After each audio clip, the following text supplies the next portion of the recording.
اعوذ باللہ من الشیطان الرجیم بسم اللہ الرحمن الرحیم فتلقى آدم من ربہ کلمات فتاب علیہ انہ هو التواب الرحیم قلنا اہبطوا منہا جمیعا فإما يأتينكم مني هدى فمن تبع هداي فلا خوف عليهم ولا هم يحزنون والذين كفروا وكذبوا بآياتنا أولئك أصحاب النار هم فيها خالدون صدق الله العظيم رب اشرح لي صدري ويسر لي أمري واحلل عقدة من لساني يفقهوا قولي اللهم ربنا ألهمنا رشدنا واعذنا من شرور أنفسنا اللهم أرنا الحق حقا وارزقنا اتباعه وأرنا الباطل باطلا وارزقنا اجتنابه آمین یا رب العالمین۔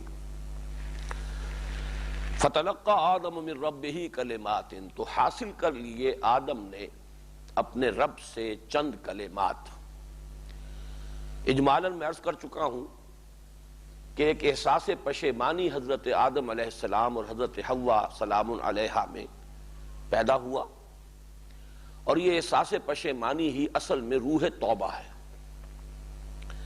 الفاظ کسی کے پاس ہوں یا نہ ہوں، زبان ساتھ دے یا نہ دے، اگر دل میں یہ کیفیت پیدا ہو گئی تو یہی اصل توبہ ہے۔ اور توبہ کے معنی ہے رجوع کرنا، پلٹنا۔ اس اعتبار سے یہ دو مادے بڑے ایک دوسرے سے قریب بھی ہیں، مشابہ بھی ہیں، اور معنی کے اعتبار سے بھی بہت ایک دوسرے سے مشابہت رکھنے والے ہیں۔ تاب یتوب، توبن یا توبتن، پلٹنا، رجوع کرنا، لوٹنا۔ آبا یعوب، اس کے معنی بھی ہے لوٹنا، رجوع کرنا۔ چنانچہ جو دعا مسنون ہے نبی اکرم صلی اللہ علیہ وسلم سے، جب آپ کسی سفر سے واپس تشریف لاتے تھے تو آئبونا تائبونا لربنا حامدون، ہم لوٹ رہے ہیں اپنے گھر کی طرف، ہمیں لوٹنا نصیب ہو گیا، اپنے مقام کی طرف آنا پھر اللہ تعالیٰ نے ہمارے لیے میسر کر دیا۔ اور پھر یہ کہ یہ آبا یعوبوں کے ساتھ ہی حضور نے فوراً وہ لفظ بھی شامل کر لیا، یہ مناسبت ہوتی ہے، اور یہی فصاحت و بلاغت ہے اصل میں۔ ظاہر بات ہے کہ انسانی کلام میں تو پھر معراج ہے فصاحت و بلاغت کی، کلام نبوت میں، اگرچہ اصل معراج فصاحت و بلاغت تو کلام الہی میں ہے، لیکن یہ کہ انسانوں کے کلام میں ظاہر بات ہے کہ حضور صلی اللہ علیہ وسلم کا خود یہ فرمانا ہے کہ اوتی تو جوامع الکلم اور انا افصح العرب، میں عرب کا سب سے فصیح انسان، اللہ نے عطا فرمائی آپ کو یہ دولت۔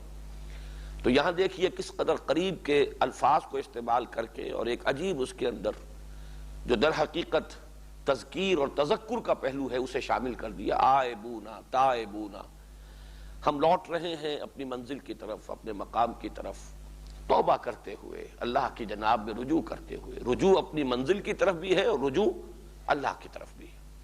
لربنا حامدون، اپنے رب کے لیے حمد کرتے ہوئے ہمارے۔ اس توبہ کے لفظ کے بارے میں ایک بات اور جان لیجئے کہ اس کے ساتھ دو صلے آتے ہیں مختلف، تابہ الی اور تابہ علی۔ جب بندہ رجوع کرتا ہے اللہ کی جناب میں تو اللہ کا مقام بہت بلند و برتر ہے، تو اس میں تابہ کے بعد الی کا صیغہ ہے، توبو الی اللہ توبۃ نصوحا، رجوع کرو اللہ کی جناب میں، اللہ کی طرف۔ لیکن جب اللہ تعالیٰ اپنی رحمت اور شفقت اور عنایت کے ساتھ اور مغفرت کے ساتھ متوجہ ہوتا ہے بندے پر، تو یہ ہے تابہ علی، اللہ نے توبہ قبول فرما لی، اللہ نے نگاہ شفقت جو اس نے بندے کی معصیت اور نافرمانی کی وجہ سے اس کی جانب سے ہٹا لی تھی، پھر دوبارہ اپنی نگاہ شفقت اور اپنی نظر عنایت جو ہے اپنے بندے کی طرف پھیر دی۔ لیکن یہاں طرف کے لیے اعلان نہیں بلکہ اعلیٰ، تاب علیہ۔ فتلقى آدم من ربہ کلمات فتاب علیہ، تو آدم نے حاصل کر لیے، یہ لقا تلقی باب تفاعل سے حاصل کر لینا، لے لینا۔ آدم نے اپنے رب سے کچھ کلمات، جس کا کہ تذکرہ موجود ہے سورہ اعراف کے دوسرے رکوع میں، ربنا ظلمنا انفسنا وان لم تغفر لنا وترحمنا لنکونن من الخاسرین۔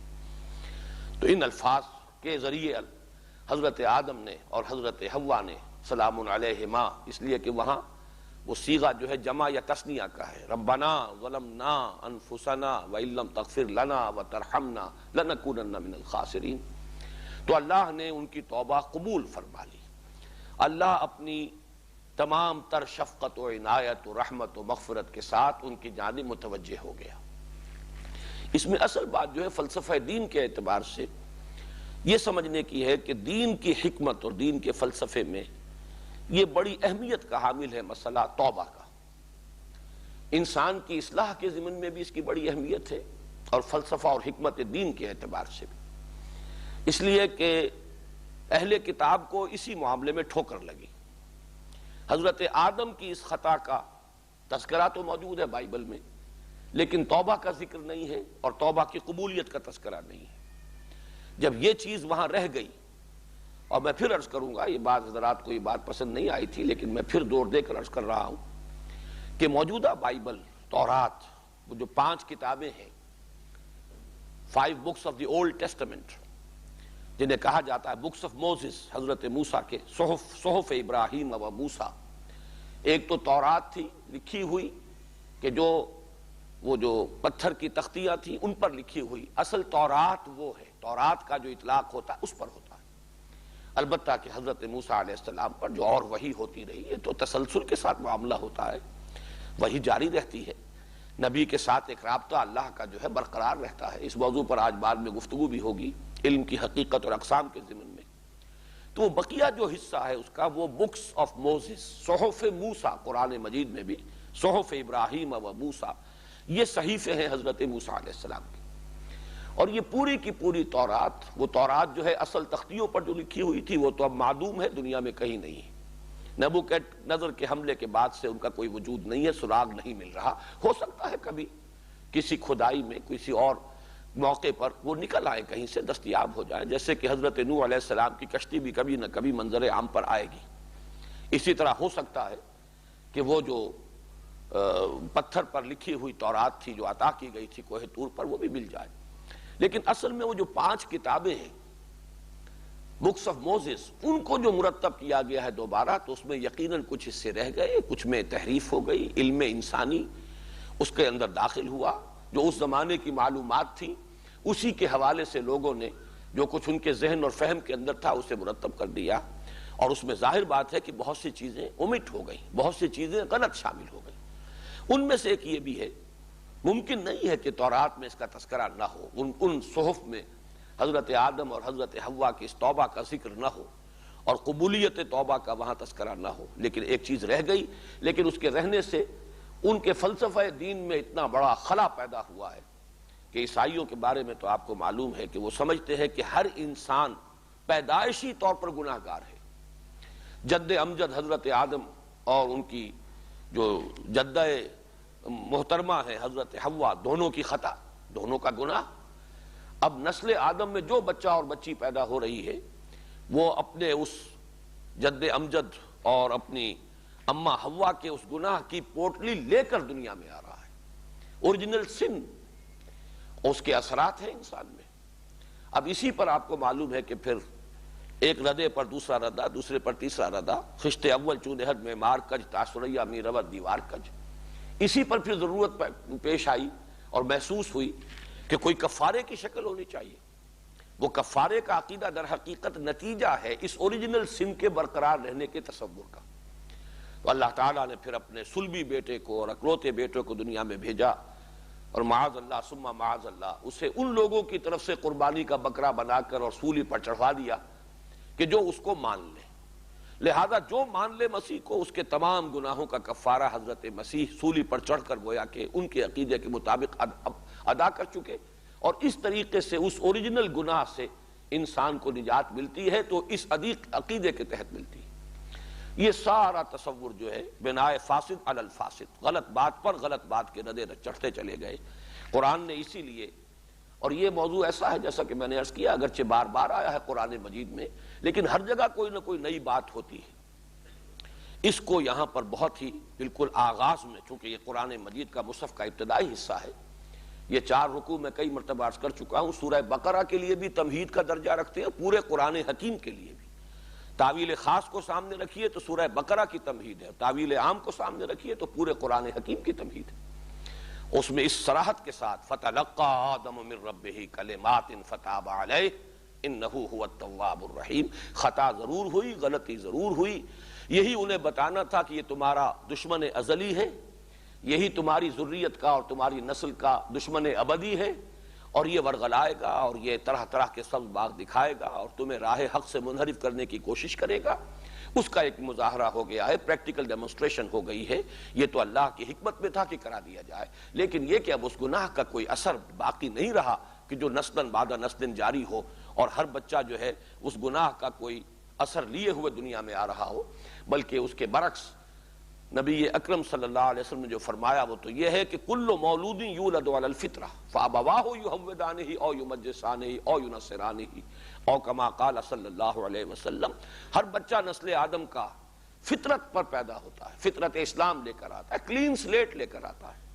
بلکہ کلین بھی نہیں کہنا چاہیے، اس فطرت کے اندر خیر ودیت شدہ موجود ہے، اس کے اندر نیکی کا رجحان موجود ہے، اس میں نیکی اور بدی کا امتیاز موجود ہے. لیکن اس وقت ہم کہہ رہے ہیں کلین سلیٹ اس اعتبار سے کہ کوئی اپنے جد امجد کے گناہ کے کوئی اثرات لیے ہوئے دنیا میں نہیں آتا. بعد میں اگر والدین یہودی ہیں اسے یہودی بنا دیتے ہیں، بعد میں اگر اس کے والدین عیسائی ہیں اسے عیسائی بنا دیتے ہیں، اگر وہ مجوسی ہے مجوسی بنا دیتے ہیں. لیکن ہر بچہ فطرت اسلام لے کر دنیا میں آتا ہے. جو میں نے عرض کیا کہ انفرادی اصلاح میں بھی اس کی بڑی اہمیت ہے، اس لیے کہ انسان جب گناہ کرتا رہتا ہے، اگر اسے یہ محسوس ہو کہ اب میں خواہ کچھ بھی کر لوں، جو میں کما چکا گناہ وہ تو کما چکا، اس کے تو انبار ہیں، اب تلافی کا کوئی امکان نہیں ہے، تو اصلاح کا کوئی امکان پیدا نہیں ہوگا. قرآن مجید راستہ کھولتا ہے، لوگوں آؤ رجوع کرو. احادیث میں یہاں تک آیا ہے کوہ احد جتنے بھی اگر تمہارے گناہ ہیں تو فکر نہ کرو، باز آ ہرچے ہستی باز آ، گر کافرو گبرو بت پرستی باز آ، این درگاہ ما درگاہ نومیدی نیست، صد بار اگر توبہ شکستی باز آ. دروازہ کھلا ہے توبہ کا. حدیث میں آتا ہے معلم یغرغر، جب تک کہ موت کے آثار شروع نہ ہو جائیں اس وقت تک توبہ کا دروازہ کھلا ہے. تو جب تک بھی انسان کی زندگی ہے اور زندگی کی امید برقرار ہے، توبہ کا دروازہ کھلا، اور اس کی کوئی پرواہ نہیں کہ کتنے گناہ کیے، کتنے ہی انبار ہوں گناہوں کے. اس کے ساتھ ہی جیسا کہ میں نے عرض کیا، اگر 100 بار اگر توبہ شکستی، بعض لوگ ایسے ہوتے ہیں قوت ارادی ان کی کمزور ہوتی ہے، ایک گناہ کو ترک کرنا چاہتے ہیں، عزم مصمم کر لیا ہے، پختہ وعدہ کر لیا اب نہیں کروں گا، خلوص کے ساتھ کیا ہے، اس کے اندر کوئی دھوکہ نہیں، کوئی فریب نہیں، لیکن پھر کمزوری ہے، پھر وہ جو قوت ارادی کا ضعف ہے اس کی وجہ سے پھر کہیں ملوث ہو جاتا ہے. پھر توبہ کرے، گرتا رہے اٹھتا رہے، لیکن یہ کہ کہیں وہی اس پر جہاں وہ گر گیا ہے ڈیرا جما کر نہ لیٹ جائے، وہیں پر نہ بیٹھ رہے. گرتا پڑتا اگر چلتا رہتا ہے ساری عمر، آخری وقت تک اگر یہ بات رہتی ہے، تب بھی توبہ کی جو ہے وہ صحت جو ہے قائم رہے گی. یہ نہیں ہے کہ توبہ کا دروازہ بند ہو جائے. ہاں جب موت کے آثار شروع ہو گئے، زندگی کی امید نہ رہی، اب توبہ کا دروازہ بند ہو جاتا ہے. یہ ہے انسان کی انفرادی اصلاح کے لیے بھی اس کی اہمیت، اور اس کو اس درجے ہمارے ہاں ترفع حاصل ہے کہ حضور صلی اللہ علیہ وسلم نے تشبیہ دی ہے، اور بڑی ایسی کہ جس سے زیادہ میں سمجھتا ہوں کہ اور تاکید کا کوئی اسلوب انسان کے پاس ممکن نہیں ہے، کہ اللہ کو اپنے گناہگار بندے کی توبہ سے کتنی خوشی ہوتی ہے. وہ بات تو بہت ہی سمجھیے کہ ابتدائی ہے کہ التائب من الذنب کمن لا ذنب لہ، جس نے گناہ سے توبہ کر لی اس کا تو گویا اس نے گناہ کا ارتکاب کیا ہی نہیں، وہ تو اس شخص کے مانند ہے، وہ تو بالکل دھل جاتی ہے، سلیٹ صاف ہو جاتی ہے دوبارہ اگر وہ توبہ صحیح ہو. لیکن یہ کہ اس درجے اس کی عظمت بیان کی گئی کہ اللہ کو اپنے گناہگار بندے کی توبہ سے اتنی خوشی ہوتی ہے جتنی کہ اس شخص کو کہ جو تنہا کہیں سفر کر رہا تھا کسی صحرا میں، بس ایک اونٹنی ہے جس پر وہ سفر کر رہا ہے، اسی پر اس کا راشن بھی تھا، پانی بھی تھا، تھوڑی دیر کے لیے کہیں وہ سستانے کے لیے ایک درخت کے ساتھ کہیں وہ ٹیک لگا کر بیٹھا، اونگ آ گئی، آنکھ کھلی تو دیکھا کہ اونٹنی غائب ہے. اب ظاہر بات ہے کہ زندگی کے سارے اسباب تو اس اونٹنی پر ہے، پانی اس پر ہے، راشن اس کا اس پر ہے. وہ دیوانہ وار ادھر جاتا ہے ادھر جاتا ہے، دائیں بائیں شمالن جنوبن، ہر طرف جا کر دیکھتا ہے، اونٹنی کا کوئی سراغ نہیں. لہذا عرب کے وہ خاص حالات جو ہیں صحرائی، ان کا تصور کیجئے. اب وہ شخص بالکل مایوس ہو کر، اور یہ مایوس ہو جانا اونٹنی سے مایوس ہونا نہیں ہے، زندگی سے مایوس ہونا ہے. وہ گویا کہ موت کے انتظار میں بیٹھا ہے، اچانک دیکھتا ہے کہ اونٹنی کھڑی ہے، تو اب اس پر شادی مرگ کی کیفیت طاری ہو جاتی ہے. اتنی خوشی کہ وہ اپنے آپ کو سنبھال نہیں پاتا، زبان لڑکھڑاتی ہے۔ وہ کہنا تو یہ چاہتا ہے کہ اللہ تو میرا رب ہے، میں تیرا بندہ ہوں، کہہ یہ بیٹھتا کہ اللہ تو میرا بندہ ہے، میں تیرا رب ہوں۔ یہ جو اس کی کیفیت جو ہے حضور نے بیان کی، جتنی خوشی اس شخص کو ہوئی ہے جو ہر اعتبار سے مایوس ہو چکا تھا، اس نے دیکھا کہ اتنی تو ہے، موجود ہے، اتنی ہی خوشی اللہ کو ہوتی ہے اپنے کسی گناہگار بندے کی توبہ سے۔ صرف اسی پر اکتفا کیجئے ورنہ وقت زیادہ گزر جائے گا۔ تو یہ فلسفہ دین کے اعتبار سے بھی بہت اہم حصہ ہے، اور جیسا کہ میں نے عرض کیا، یہ چوتھا رکوع فلسفہ دین کے تمام جو محکمات ہیں اور اس کی جو بنیادیں ہیں ان سب کو اپنے اندر سموئے ہوئے ہیں۔ تو توبہ کا مقام اور توبہ کی حقیقت، اگرچہ اس کی شرائط کا معاملہ علیحدہ ہے کہ توبہ صحیح کون سی ہوتی ہے، اس کے لوازم کیا ہیں، اس کو میں یہاں اس وقت بیان نہیں کر سکتا۔ فَتَلَقَّى آدَمُ مِن رَبِّهِ كَلِمَاتٍ فَتَابَ عَلَيْهِ إِنَّهُ هُوَ التَّوَّابُ الرَّحِيمُ۔ اب دیکھیے تابع علیہ آ گیا، جب بندہ توبہ کرتا ہے تو توبو الی اللہ توبۃ نصوحا، اللہ کی طرف رجوع کرو، پلٹو، توبہ کرو، اس کی جناب میں توبہ کرو۔ دیکھیں جب اللہ نے، اس لیے کہ تابہ یتوبو کے معنی تو ہے پلٹنا، ظاہر بات ہے دو طرفہ ایک تعلق ہے بندے کا اور رب کا، بائی لیٹرل ریلیشن شپ جس کو آپ کہتے ہیں۔ اگر آپ اللہ کے ساتھ محبت رکھتے ہیں، اللہ آپ سے محبت کرتا ہے۔ اگر آپ اللہ کو یاد رکھتے ہیں، اللہ آپ کو یاد رکھتا ہے۔ اگر تم اللہ کی مدد کرو گے، اللہ تمہاری مدد کرے گا۔ ان تنصروا اللہ ینصرکم، اگر تم اللہ سے منہ پھیر لو گے، اللہ بھی تم سے اپنی عنایتیں پھیر لے گا، اللہ بھی اپنا منہ پھیر لے گا۔ لیکن تم اگر پھر اللہ کی طرف رجوع کرو گے، اللہ بھی رجوع کرے گا، اللہ بھی اپنی تمام عنایتوں کے ساتھ تمہاری طرف متوجہ ہو جائے گا۔ اصل معاملہ توجہ کا ہے۔ انی وجہت وجہی للذی فطر السماوات والارض حنیفا وما انا من المشرکین۔ آپ نے جب معصیت کی روش اختیار کی تو گویا کہ اپنا رخ پھیر لیا، اللہ کی طرف سے ہٹا کر اپنے رخ کو دنیا کی طرف، خواہشات کی طرف، لذات کی طرف، مال و دولت کی طرف، جس شے کی طرف بھی کر لیا۔ لیکن یہ کہ اگر آپ پلٹے، آپ نے رجوع کیا، اللہ کی طرف دوبارہ متوجہ ہو گئے، اللہ بھی اپنی تمام تر عنایتوں اور شفقتوں کے ساتھ تمہاری طرف متوجہ ہو جائے گا۔ یہ ہے توبہ، لیکن یہاں بندے کی طرف سے تابع الیہ اور اللہ کی طرف سے تابع علیہ، فتاب علیہ انہ هو التواب الرحیم۔ اب یہ تواب جو ہے مبالغے کا صیغہ ہے فعال کی وزن پر، اور یہ دونوں طرف آئے گا، اللہ بھی تواب ہے اور بندے بھی تواب ہوتے ہیں۔ جیسے کہ حدیث میں آیا کل بنی آدم خطاؤون وخیر الخطائین التوابون، تمام بنو آدم جو ہے، آدم کی پوری نسل خطا کار ہے، گناہ گار ہے، غلطی ہو جاتی ہے۔ نسیان اور خطا جو ہے یہ تو انسان کی سرشت میں ہے، الانسان مرکب عن الخطاء والنسیان۔ اس اعتبار سے گھبراؤ نہیں خطا اگر ہو جائے، لیکن اصل میں خیر الخطائین التوابون، بہت توبہ کرنے والے، رجوع کرنے والے، پلٹنے والے، اللہ کی طرف ندامت کے احساس کے ساتھ دوبارہ رجوع کر لینے والے، بس یہ انسانوں میں سے اچھے لوگ ہیں۔ تو تواب کا لفظ اللہ کے لیے بھی ہے، بندوں کے لیے بھی ہے۔ قُلْ اهْبِطُوا مِنْهَا جَمِيعًا فَإِمَّا يَأْتِيَنَّكُم مِّنِّي هُدًى۔ فرما دیا، پہلے بھی بات کہی تھی، لیکن اس میں اس بات کا امکان تھا کہ یہ جنت سے نکالا جانا گویا کہ سزا کے طور پر ہے۔ اب جو اس کو ریپیٹ کیا گیا ہے تو اب اس امکان کو رفع کر دیا گیا۔ یہ بھی فلسفہ اور حکمت دین کا ایک اہم موضوع ہوا۔ یہ نہ سمجھیے کہ حضرت آدم اس جنت سے اس لیے نکلے کہ انہوں نے معصیت کا ارتکاب کیا یا نافرمانی کی، وہ تو ایک آزمائشی، ایک تربیتی دور تھا جو میں تفصیل سے عرض کر چکا ہوں۔ بلکہ یہ کہ وہ جنت الخلد، اس میں تو داخلہ ہو جائے گا تو نکلنے کا سوال نہیں، یہ تو اصل میں ایک اور صرف ایک عارضی سا ایک قیام کسی جگہ تھا۔ وہ جنت آسمانی ہو، وہ جنت زمینی ہو، اس سے کوئی فرق واقع نہیں ہوتا۔ لیکن اصل مقصود یہ تھا کہ ایک بات کا ان کے سامنے ایک تجربہ انہیں کرا دیا جائے کہ تمہارا یہ دشمن ہے اور اس طور سے یہ ورغلاتا ہے، اس کے لیے وہاں سے نکالا جانا تو تھا ہی، اس لیے کہ اصل میں تخلیق ہوئی ہے خلافت عرضی کے لیے۔ جاؤ اب سنبھالو اپنی اس جو بھی خلافت ہے اس کی ذمہ داریوں کو، اور چونکہ اس میں اشتباہ تھا کہ یہ اس گناہ کی پاداش میں وہاں سے نکالے گئے ہیں، لہذا اب گناہ کا تو ازالہ ہو گیا، توبہ کی قبولیت کا اعلان ہو گیا، فتاب علیہ انہ هو التواب الرحیم۔ اب وہ اصل ہے موضوع، اہبطوا منہا جمیعا، اترو یہاں سے۔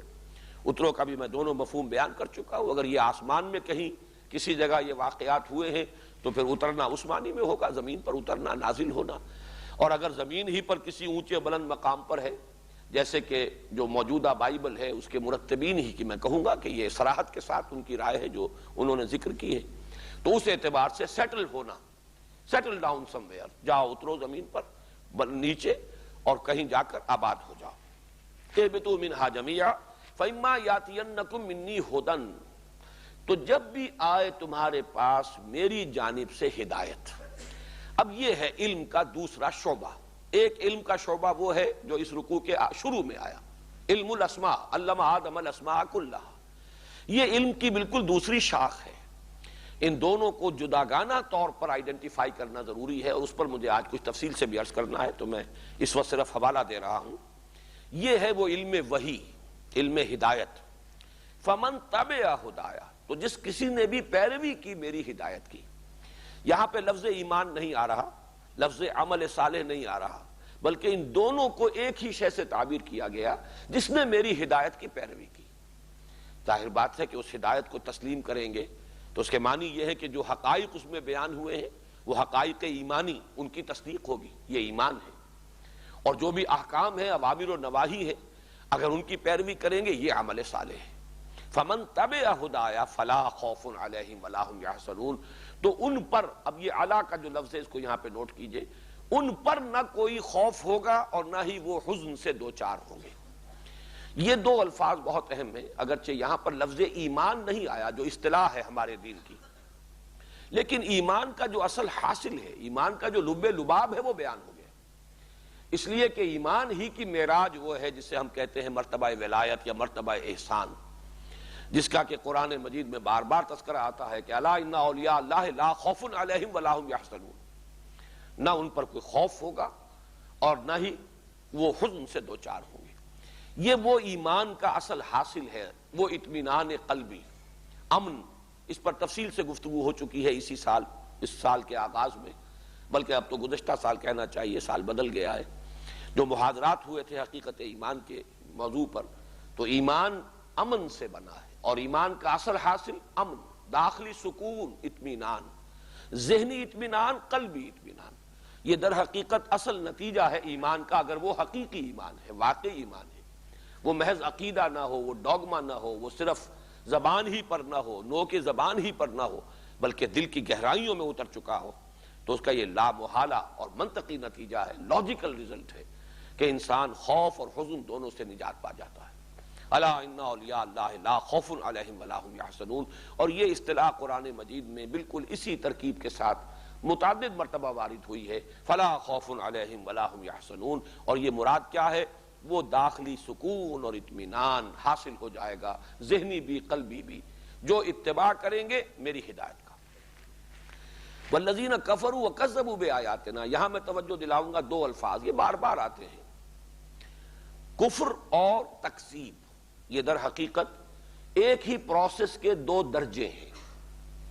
کفر کا چونکہ لغوی مفہوم ہے کسی شے کو دبا دینا، چھپا دینا، یہ اس ایمان کی جو گواہی فطرت انسانی کے اندر موجود ہے، خاص طور پر جب کوئی داعی الی الایمان، کوئی نبی کوئی رسول ہوتے تھے جو ایمان کی دعوت دیتے تھے، آج کسی نبی کسی رسول کے پیرو ہوں گے جو ایمان کی دعوت لے کر کھڑے ہوں گے، تو جب ایمان کی دعوت دی جائے اور قلب کے اندر سے گواہی ابھرے کہ بات صحیح ہے، یہ بات مبنی بر حقیقت معلوم ہوتی ہے، بات درست ہے، لیکن انسان کسی تعصب کی وجہ سے، ہر دھرمی کی وجہ سے، کسی تکبر کی وجہ سے، کسی حسد اور بغض کی وجہ سے اس کو اگر چھپاتا ہے، اس کی توثیق نہیں کرتا، اس کو تسلیم نہیں کرتا، اس کی تصدیق نہیں کرتا، اس لیے کہ ایمان جب با یا لام کے ساتھ آئے تو اس کے معنی ہوتے ہیں تصدیق۔ تصدیق بما جاء بہ النبی صلی اللہ علیہ وسلم، یہ ایمان کی ڈیفینیشن ہے، ہر اس چیز کی تصدیق جو لے کر آئے ہیں محمد صلی اللہ علیہ وسلم۔ تو جب ایک شخص تصدیق نہیں کرتا اور اپنی باطنی اس شہادت کو دباتا ہے، چھپاتا ہے، جیسے اگر انسان کی فطرت صحیح ہے اور ابھی اگر پرورٹ نہیں ہوئی اس درجے کے انسان باطنی طور پر مر چکا ہو، تو یقیناً شکر کے جذبات پیدا ہوتے ہیں۔ اگر کسی نے آپ کے ساتھ کوئی بھلائی کی ہے، جذبہ تشکر قلب کی گہرائیوں سے ابھرے گا، لیکن کسی وجہ سے آپ اسے دبا دیتے ہیں، زبان سے آپ شکریہ ادا کرنے کو تیار نہیں ہیں، تو یہ ہے کفر۔ اسی لیے کفران نعمت، کفر جو ہے شکر کے مقابلے میں آتا ہے. اور اسی طریقے سے ایمان کی دعوت کے رد عمل میں جو اس کی تصدیق اور توثیق قلب کی گہرائیوں سے ابھرے اسے دبا دینا، اس کا اظہار نہ کرنا، اسے تسلیم نہ کرنا اپنی زبان سے، یہ کفر ہے. اس سے آگے بڑھ کر ہے تکذیب. اب یہ گویا کہ ڈھٹائی کی انتہا ہے کہ اب جو بھی دعوت دے رہا ہے، جو کہ نبی ہوتے تھے، رسول ہوتے تھے، ان کو جھٹلانا. تم غلط کہہ رہے ہو، تم پر کوئی اللہ کا کلام نازل نہیں ہوا، تم ہرگز رسول نہیں ہو، تم ہرگز نبی نہیں ہو. یہ جب بات کہی جاتی ہے تو یہ جھٹلانا گویا کہ یہ تکمیلی درجہ ہے اس جرم کا جس کا آغاز ہے کفر. کفر کے معنی دبا دینا، چھپا دینا، اور تکذیب کے معنی جھٹلانا، برملا پوری ڈھٹائی سے کہنا کہ یہ بات غلط ہے. تو یہاں دونوں الفاظ جمع کر دیے گئے، والذین کفروا وکذبوا بآیاتنا اولئک اصحاب النار هم فیہا خالدون. جو لوگ ہماری آیات کو جھٹلائیں گے، جو تک کفر کریں گے اور جھٹلائیں گے ہماری آیات کو. یہاں لفظ آیت جو ہے اگرچہ بہت مرتبہ گفتگو ہو چکی ہے، لیکن یہاں چونکہ آ رہا ہے تو پھر نوٹ کر لیجئے کہ اس کا تعلق اسی سے ہے کہ جیسے کسی شے کی نشانی کو دیکھ کر وہ شے یاد آ جاتی ہے، تو اللہ کی طرف سے آنے والا یہ کلام، یہ وحی، یہ در حقیقت فطرت انسانی کے اندر جو مضمر گواہی ہے اسے اجاگر کرتا ہے. اس اعتبار سے نشانی ہے. جیسے کسی بھی شے کی نشانی سے اس شے کی یاد آپ کے ذہن میں تازہ ہو جاتی ہے، اسی طرح اس کلام ربانی سے، اس وحی کے ذریعے سے جو کچھ نازل ہوتا رہا ہے، اور جو یہ آخری وحی ہے قرآن پاک، اس کے جو یہ جملے ہیں یا ٹکڑے ہیں یا فقرے ہیں، جو بھی انہیں کہیں، اس لیے کہ آیت کا لفظ جو ہے جیسا کہ میں وضاحت کر چکا ہوں وہ تو یعنی ضروری نہیں ہے کہ جملہ مکمل ہو تبھی اسے آیت کہا جائے. ان میں سے ہر ایک اپنی جگہ پر آیت ہے، چاہے وہ مرکب ناقصہ کہلائے نحوی اعتبار سے، والعصر جار و مجرور مرکب ناقص، لیکن یہ کہ آیت ہے. تو یہ آیات اصل میں فطرت انسانی کے مضمر حقائق کو اجاگر کرتی ہیں. اس اعتبار سے ان کو نشانی کہا گیا. یہ اللہ کے علم اور حکمت کی نشانیاں ہیں اور نبی کے صداقت کی نشانیاں ہیں کہ اس سے قلب جو ہے وہ گواہی دیتا ہے کہ جو کچھ کہہ رہے ہیں، جو دعوت پیش کر رہے ہیں، وہ درست ہے اور صحیح ہے اور مبنی بر حقیقت ہے. تو یہ چند باتیں تو مجھے عرض کرنی تھی کہ جو چوتھے رکوع کے آخری حصے میں سے چونکہ ہمیں تیزی کے ساتھ گزرنا پڑا تھا تو بعض چیزیں کہ جن کی وضاحت ہونی چاہیے تھی نہیں ہو پائی. اور اب میں آ رہا ہوں آج کے موضوع کی طرف. چونکہ سورہ بقرہ کے اس چوتھے رکوع کے ابتدا میں اور پھر اختتام پر علم کی دو قسموں کا ذکر ہوا ہے. دوسرا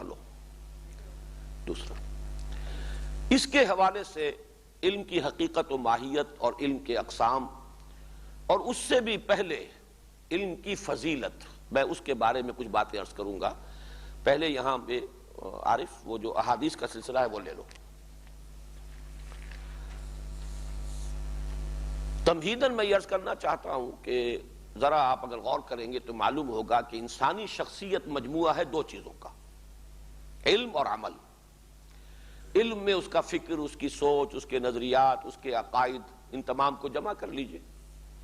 اور عمل، اور ان دونوں کے مابین ظاہر بات ہے کہ بڑا گہرا منطقی ربط ہوتا ہے. جو انسان کی سوچ ہوتی ہے اسی کے مطابق اس کا عمل ہوتا ہے.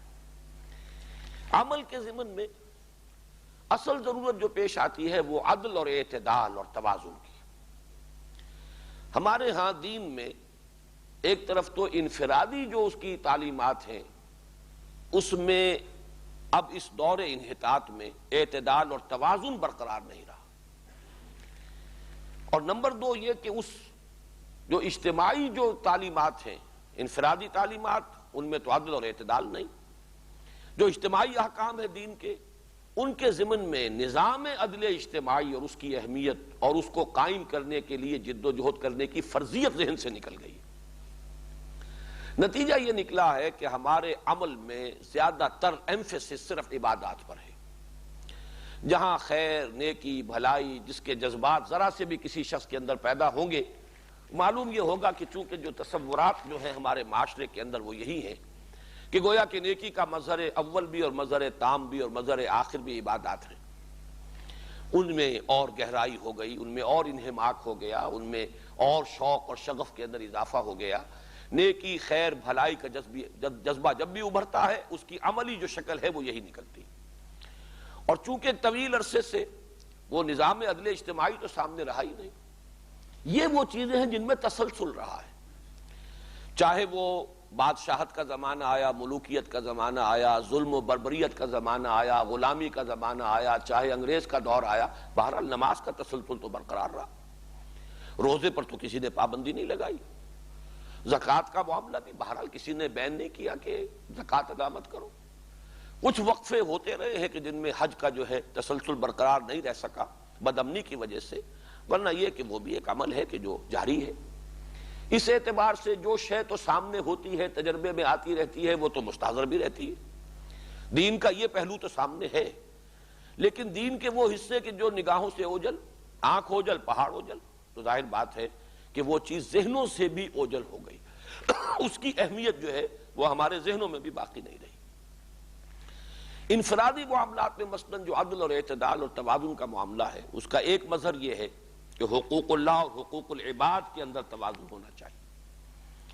آپ کو نظر آئے گا کہ کچھ لوگ ہمارے جو نماز روزے سے یوں سمجھیے کہ ایک طرح آزاد ہیں، لیکن یہ کہ کسی نہ کسی درجے میں وہ اسلام کا نام بھی لیتے ہیں، تو وہ ان کی ساری گفتگو ہوگی حقوق العباد پر، ادا کرتے ہوں یا نہ کرتے ہوں، لیکن ان کی گفتگو کا پورا محور ہوگا جی دین کی اصل حقیقت تو ہے حقوق العباد۔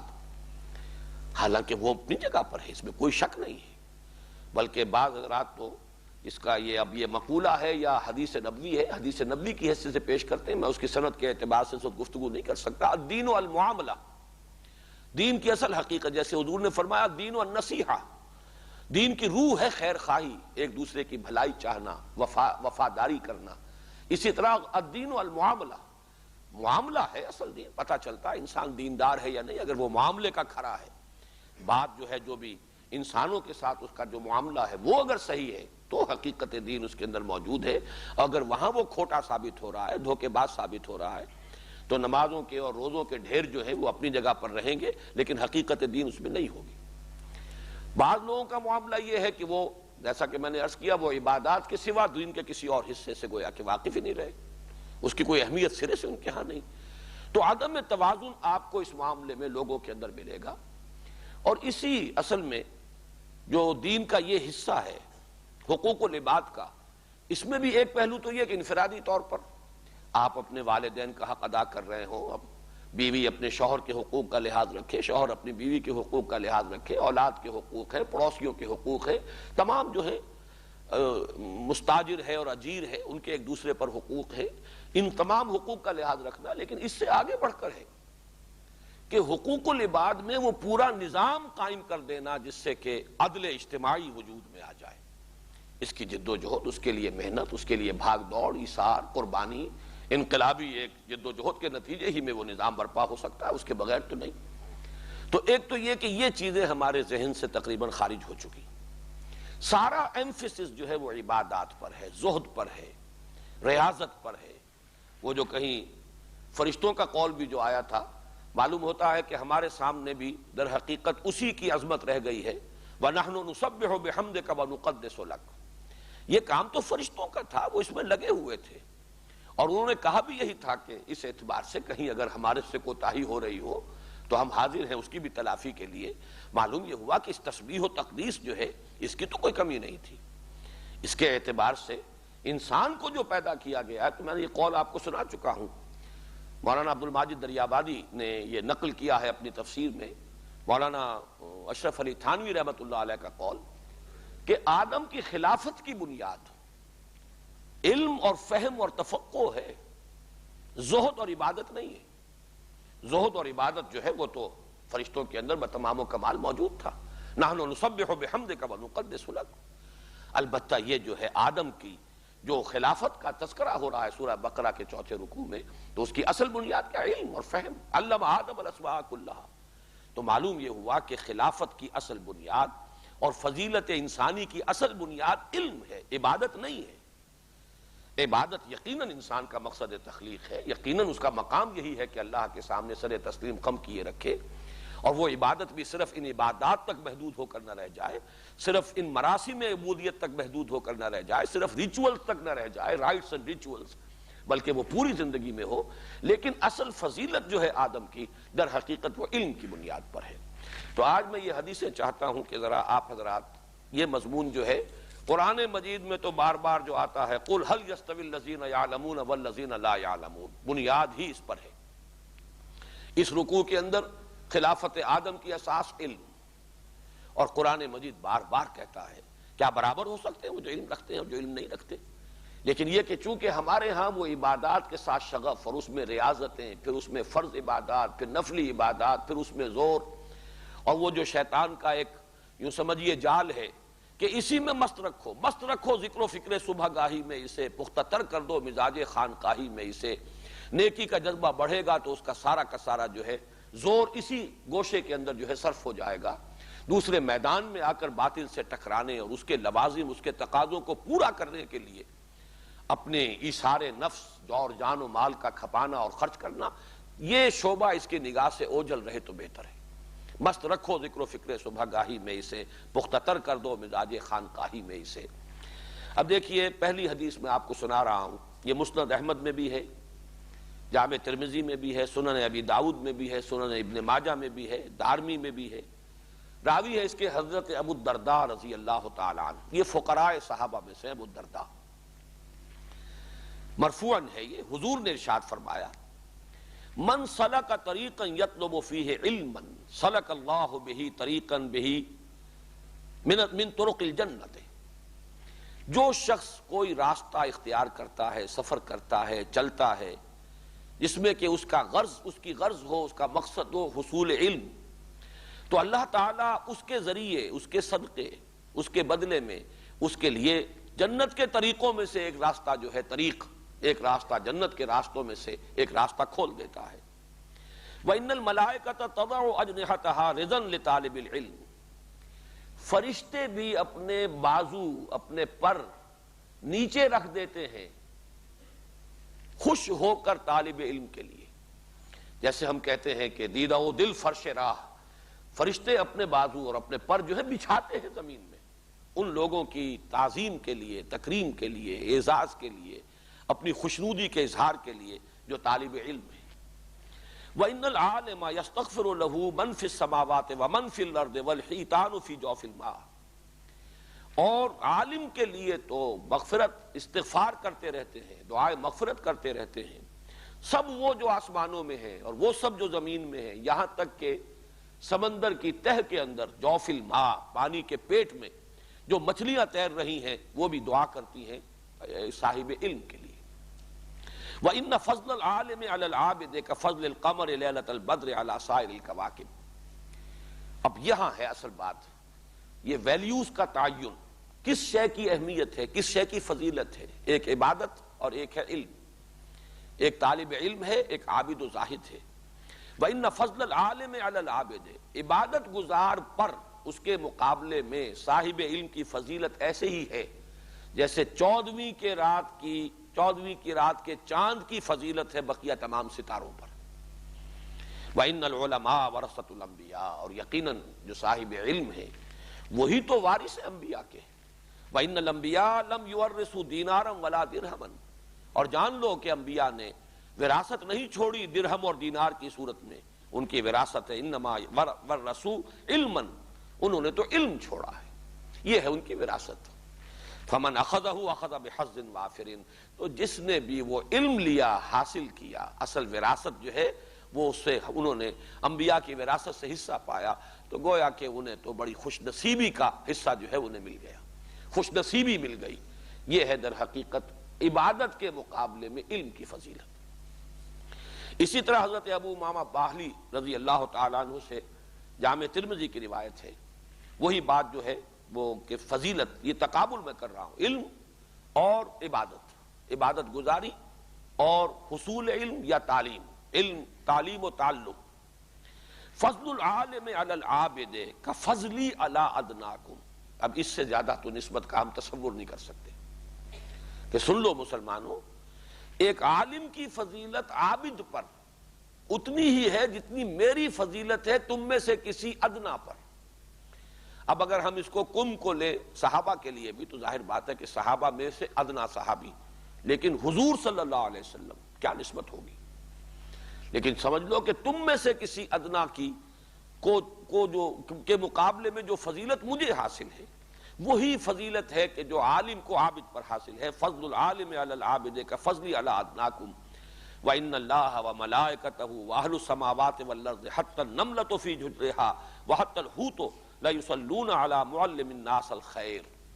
اور سن لو اللہ تعالیٰ بھی اور فرشتے بھی اور آسمانوں والے بھی اور زمین والے بھی، یہاں تک کہ بلوں کے اندر جو چیونٹیاں ہیں وہ بھی، اور جو پانی کے اندر جو مچھلیاں ہیں وہ بھی، وہ تو دعا کرتی رہتی ہیں. اب یہاں وہ صلی یصلی کا لفظ آیا ہے.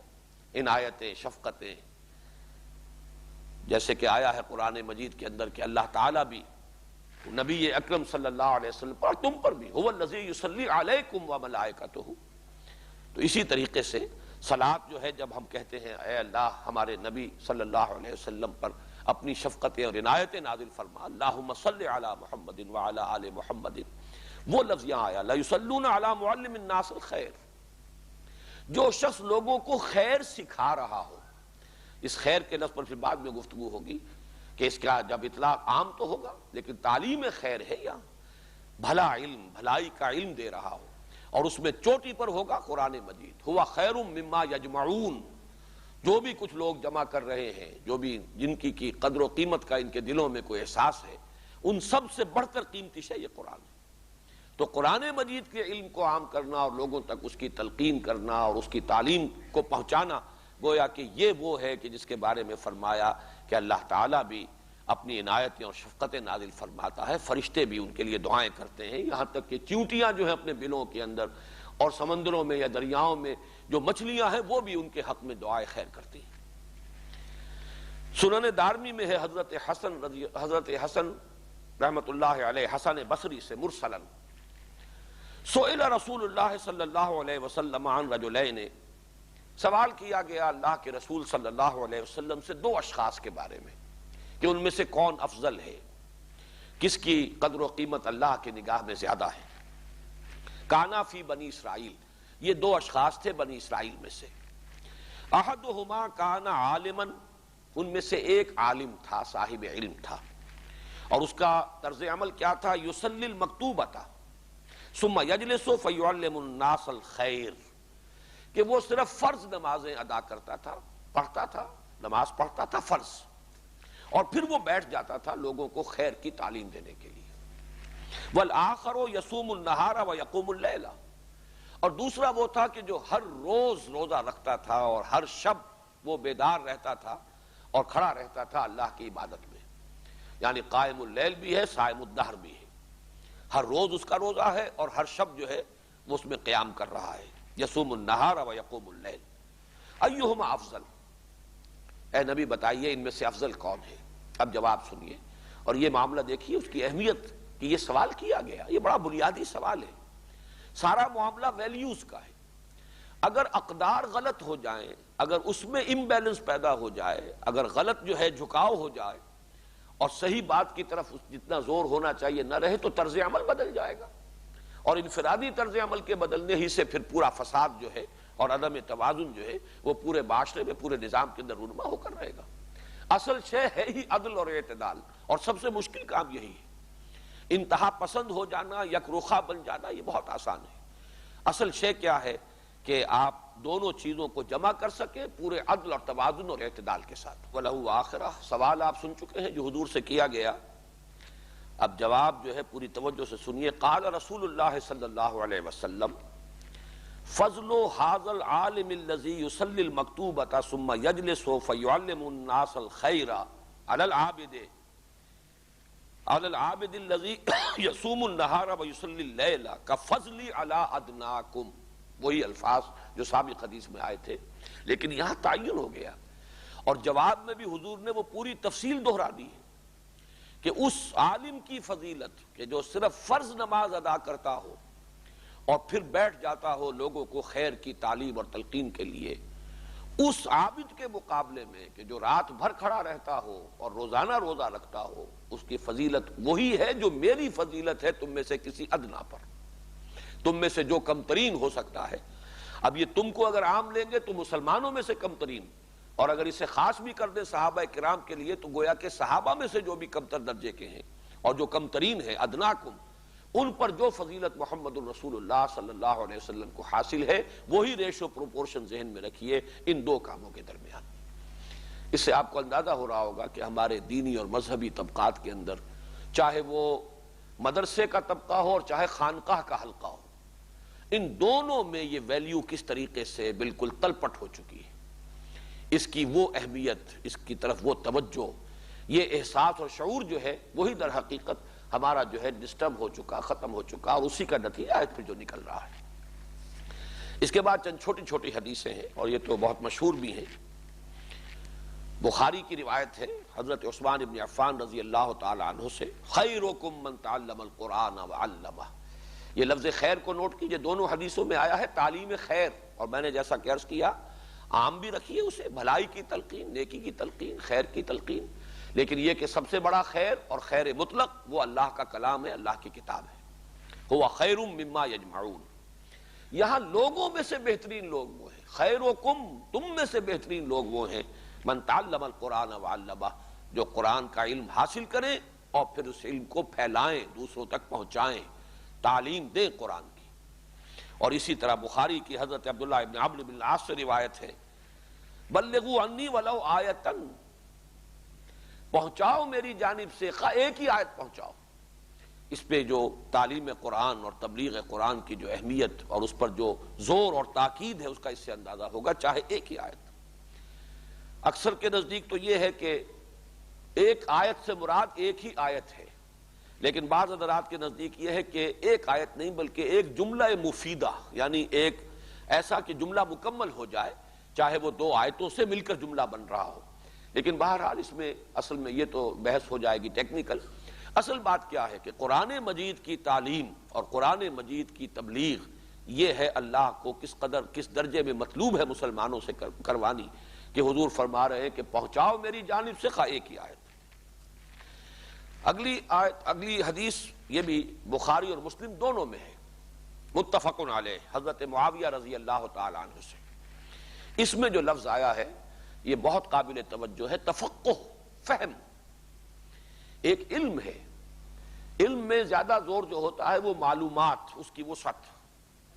ایک ہے تفقہ، اس کا فہم، گہرائی میں اس کی حکمت کو سمجھنا، اس کی گہرائی میں اتر کر اس میں جو حکمت مضمر ہیں، اس میں جو علم ہے، جو معرفت ہے، جو اصول اس کے اندر پنہا ہے، ان کا فہم۔ فرمایا نبی اکرم صلی اللہ علیہ وسلم نے، من یرد اللہ بہ خیرا یفقہہ فی الدین وانما انا قاسم واللہ یعطی۔ اللہ تعالیٰ، یہاں بھی لفظ خیر کو نوٹ کیجئے، اللہ تعالیٰ اپنے جس بندے کے حق میں خیر کا فیصلہ کر لیتا ہے اسے دین کا فہم عطا کر دیتا ہے۔ تفقہ، ہمارے ہاں بعد میں فقہ کے نام سے دین کا ایک علم ہے، وہ اپنی جگہ پر اس کا اسم علم بن گیا ہے، عنوان بن گیا ہے، یعنی جزیات کا علم، احکام کی تفصیلات کا علم، وہ علم فقہ ہے۔ اگرچہ اس میں بھی اصول فقہ جو ہے وہ بھی اسی کا ایک حصہ ہے، اور ظاہر بات ہے کہ وہ ہے اصول، کس طرح استنباط کیا جائے گا قرآن اور سنت سے احکام کا۔ لیکن یہاں اس بحث سے ہٹ کر تفقہ یعنی فہم، ایک باطنی شعور اس کا، اس کی حقیقت کا، اس کی حکمت کا، انسان سمجھے کہ اس کی اصل حکمت کیا ہے، تفقہ فی الدین۔ اسی اعتبار سے حضرت عبداللہ ابن عباس کے لیے جو دعا کی تھی حضور صلی اللہ علیہ وسلم نے، اس میں الفاظ آتے ہیں، اللہم فقہہ فی الدین وعلمہ التاویل۔ اے اللہ اس نوجوان کو، اپنے اس بندے کو دین کا فہم عطا فرما، تفقہ عطا فرما، سمجھ عطا فرما، گہری بصیرت باطنی عطا فرما، دینی حقائق تک اس کو رسائی حاصل عطا فرما، اور اس کی پھر وضاحت گویا کہ ہے علمہ التاویل، قرآن مجید کا جو تاویل کا علم ہے، تفسیر کا علم، وہ بھی اسے وافر حصہ وافر عطا فرما۔ ساتویں حدیث ہے مسلم شریف میں حضرت ابو ہریرہ رضی اللہ تعالی عنہ سے، الناس معادن کمعادن الذهب والفضہ خیارہم فی الجاہلیت خیارہم فی الاسلام اذا فقہوا۔ انسانوں کی مثال معدنیات کی سی ہے، جیسے کہ سونے اور چاندی کی اورز ہوتی ہیں۔ ظاہر بات ہے کہ جو بھی اس کی اور ہے، سونے کو صاف کریں گے، اس کی اور کو، اس کو کیا کہیں گے اردو میں، دھات کا وہ جو، یعنی جی جو بھی خام زمین سے نکلتا ہے، اس کا لفظ کیا ہے صحیح وہ میرے ذہن میں نہیں آ رہا، انگریزی میں اسے اور کہتے ہیں، اسے آپ صاف کریں گے تو سونا بنے گا۔ چاندی ہے تو چاندی کو آپ صاف کریں گے، اگر وہ معدنیات چاندی کی ہے جو نکل رہی ہے زمین سے، اسے صاف کریں گے، چاندی بنے گی، سونا تو نہیں بنے گا۔ اس طریقے سے انسانوں کی بھی اللہ تعالیٰ کے ہاں جو کچھ اس نے انسانوں کو بنایا ہے اس کی قسمیں ہیں، کوئی بنیادی طور پر سونے کی حیثیت رکھنے والے، کوئی بنیادی طور پر چاندی کی اہمیت رکھنے والے ہیں۔ تو فرمایا جیسے کہ اللہ تعالیٰ نے معدنیات کے اندر رکھا ہے، ایک دوسرے پر فضیلت عطا کی ہے، اس کے اندر مختلف قسمیں ہیں، اسی طرح انسانوں کی شخصیتوں میں بھی ہے۔ خیرکم فی الجاہلیت خیارہم فی الجاہلیت خیارہم فی الاسلام، جو اس وقت جبکہ جاہلیت کا دور تھا جو تم میں سے بہترین تھے، وہی بعد میں جبکہ اسلام لے آئے وہی بہترین ہوں گے۔ وہ سونا تھا جو ابھی صاف نہیں ہوا تھا، جاہلیت کی گندگی اس کے ساتھ ملی ہوئی تھی، امپیورٹیز تھی، صاف ہو گیا، وہ زر خالص بن گیا، سونا بن گیا۔ دوسرا شخص چاندی تھا، اس کے اندر بھی امپیورٹیز تھی، اسے صاف کیا گیا، وہ چاندی بن گیا۔ تو بہرحال سونا سونا رہے گا، چاندی چاندی رہے گی۔ لیکن غور طلب یہ ہے، اس میں توجہ طلب جو پہلو ہے، اذا فقہوا، جبکہ تفقہ حاصل کر لیں، سمجھ حاصل کر لیں۔ یہ سمجھ ہے اصل میں کہ جو بنیادی طور پر فرق واقع کر رہی ہے، جیسے کہ میں نے عرض کیا اس سے پہلے آیا، اذا من یرید اللہ بہ خیرا یفقہہ فی الدین، اللہ تعالیٰ جس کے ساتھ خیر کا ارادہ کرتا ہے اسے دین کا فہم عطا کرتا ہے۔ پھر اگلی حدیث حضرت عبداللہ ابن مسعود سے ہے رضی اللہ تعالی عنہ، اور یہ پھر متفق علیہ ہے بخاری اور مسلم دونوں میں۔ لا حسد الا فی اثنتین، فی اثنتین دو چیزیں ہیں کہ جن میں حسد ہو سکتا ہے۔ یہاں پہ حسد سے مراد در حقیقت رشک جسے ہم کہتے ہیں، حسد وہ ناپسندیدہ نہیں بلکہ اس کی اہمیت کو واضح کرنے کے لیے لفظ حسد لایا گیا ہے۔ لا حسد، حسد جائز نہیں ہے، الا فی اثنتین، دو چیزوں کے سوا۔ رجلا آتاہ اللہ مالا فسلطہ علی ہلکتہ، ایک تو وہ شخص جسے اللہ نے مال عطا کیا ہو وافر کثرت کے ساتھ، اور پھر اسے مسلط کر دیا ہو اسے خرچ کرنے پر، دونوں ہاتھوں سے لٹا رہا ہو، لوگوں کو دے رہا ہو، غرباء کو، یتامہ کو، بیواؤں کو، دین کے لیے، خیر کے کام کے لیے۔ وَرَجُلًا آتَاهُ اللَّهُ الْحِكْمَةَ، اب یہاں نوٹ کیجئے وہاں تفقہ کا لفظ آیا یا حکمت کا لفظ آیا، خیر کا لفظ آیا تھا اس سے پہلے، تو خیر، حکمت، تفقہ، تو وہ دوسرا شخص جس کو اللہ نے حکمت عطا فرمائی ہو، دانائی عطا فرمائی ہو، فَهُوَ يَقْضِي بِهَا وَيُعَلِّمُهَا، تو اب اس کے اندر دونوں شرطیں، وہ حکمت ہی کے تحت فیصلے بھی کرتا ہو اور حکمت ہی کو لوگوں میں پھیلا رہا ہو، عام کر رہا ہو، انہیں تعلیم دے رہا ہو۔ جیسے کہ 4 مرتبہ قرآن مجید میں اصطلاح آئی ہے، تعلیم کتاب کے ساتھ تعلیم حکمت، وَيُعَلِّمُهُمُ الْكِتَابَ وَالْحِكْمَةَ، تعلیم حکمت۔ مسلم شریف میں روایت ہے حضرت ابو ہریرہ سے رضی اللہ تعالی عنہ، اذا مات الانسان انقطع عمله الا من ثلاث، جب انسان کا انتقال ہو جاتا ہے تو پھر اس کے عمل کا سلسلہ منقطع ہو جاتا ہے۔ اب جو کمانا تھا کما لیا، جو بھی کمائی کرنی تھی ہو چکی، الا من ثلاث، سوائے 3 جہتوں کے، 3 چیزوں سے اس کے عمل کا سلسلہ، اس کی نیکی کا، اس کے لیے بھلائی کا اندراج اس کے حساب میں ہوتا رہے گا۔ صدقۃ جاریۃ، صدقہ جاریہ، کوئی خیر کا کام کیا تھا، کوئی مدرسہ بنایا تھا، کوئی کنواں کھدوایا تھا، کوئی اور مسافروں کے لیے کوئی آرام گاہ بنائی تھی، صدقہ جاریہ میں تمام چیزیں آ جائیں گی۔ او علم ينتفع به، یا وہ علم جس سے نفع اٹھایا جا رہا ہو، جو بھی علم ہے اس نے اس کو پھیلایا ہے، اب جہاں تک اس کا سلسلہ پھیلے گا، اس کے شاگرد جہاں تک پہنچائیں گے، پھر اس کے شاگرد جہاں اور آگے پھیلائیں گے، اور جہاں اس سے انتفاع کیا جا رہا ہو، فائدہ اٹھایا جا رہا ہو، اس سے بھی اس کے حساب میں اندراج ہوتا رہے گا۔ او ولد صالح یدعو لہ، یا پھر وہ اولاد صالح نیک جو اس کے لیے دعا کرے۔ یہ 3 کھاتے ہیں جو کھلے رہیں گے، باقی اس کا اپنا جو عمل کا کھاتا تھا وہ ظاہر بات ہے کہ جب موت واقع ہو گئی اس کا دفتر بند ہو گیا۔ مسلم شریفی میں روایت ہے حضرت ابو ہریرہ ہی سے رضی اللہ تعالی عنہ، اور اس حدیث کے بارے میں مجھے ایک واقعہ یاد آیا تو میں وہ بھی بیان کر دوں کہ کس درجے ہمارے علماء کے ذہنوں سے قرآن مجید کا جو خصوصی مقام ہے علم قرآن کا، کس درجے وہ اوجھل ہوا ہے۔ اس کی ایک بڑی مثال میرے سامنے آئی، بہت بڑے عالم دین، اور وہ اہل حدیث مکتب فکر کے عالم دین ہیں، ان کے سامنے ذکر ہو رہا تھا تو انہوں نے باقاعدہ مجھ سے جرح کی کہ اس حدیث میں کتاب اللہ نہیں ہے بلکہ علم ہے مجرد، یہاں پر لفظ کتاب اللہ آیا ہے، ذرا غور سے پڑھیے گا اس حدیث کو. من سلک طریقا یلتمس فیہ علما سہل اللہ بہ طریقا الی الجنہ.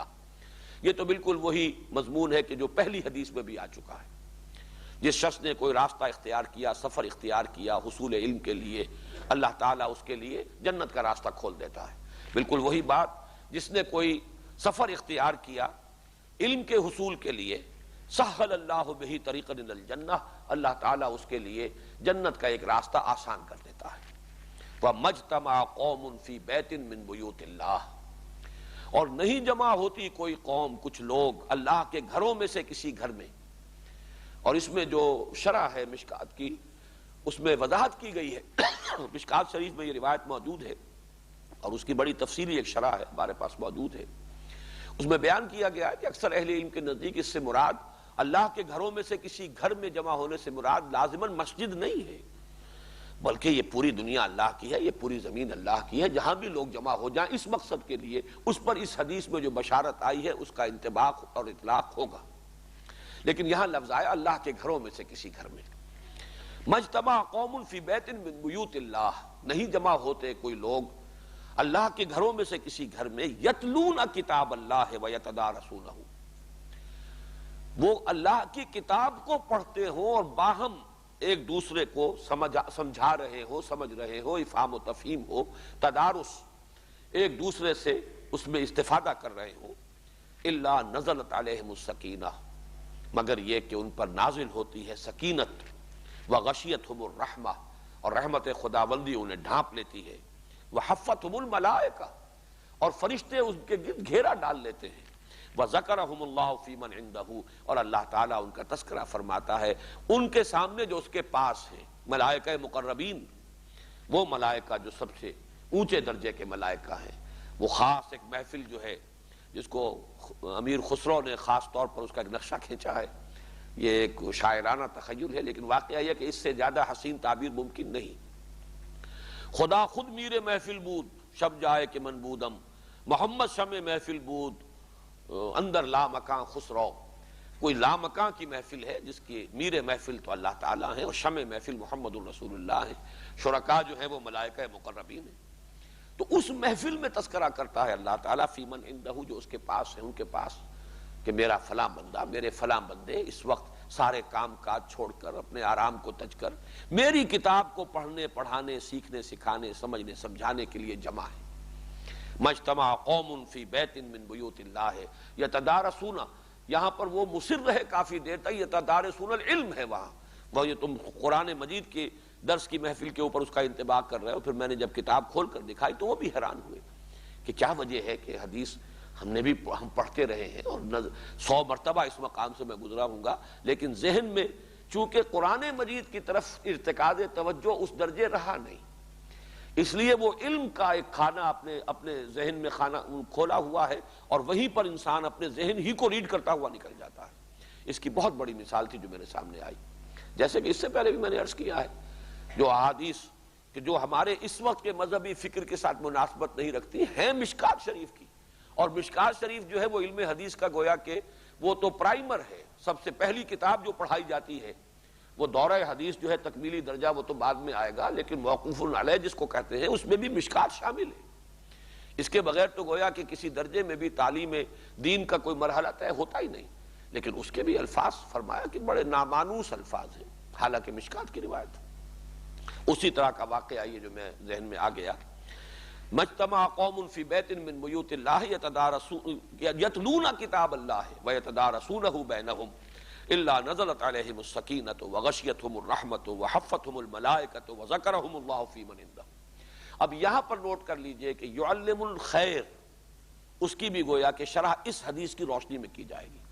خیر کا سکھانا، حکمت کی تعلیم، لوگوں کو خیر کی تعلیم دینا، یہ سب گویا کہ تفقہ دین میں اس کے لیے سر فہرست ہوگا یہ یتلون کتاب اللہ ہے، یتلون کتاب اللہ ویتدارسونہ بینہم.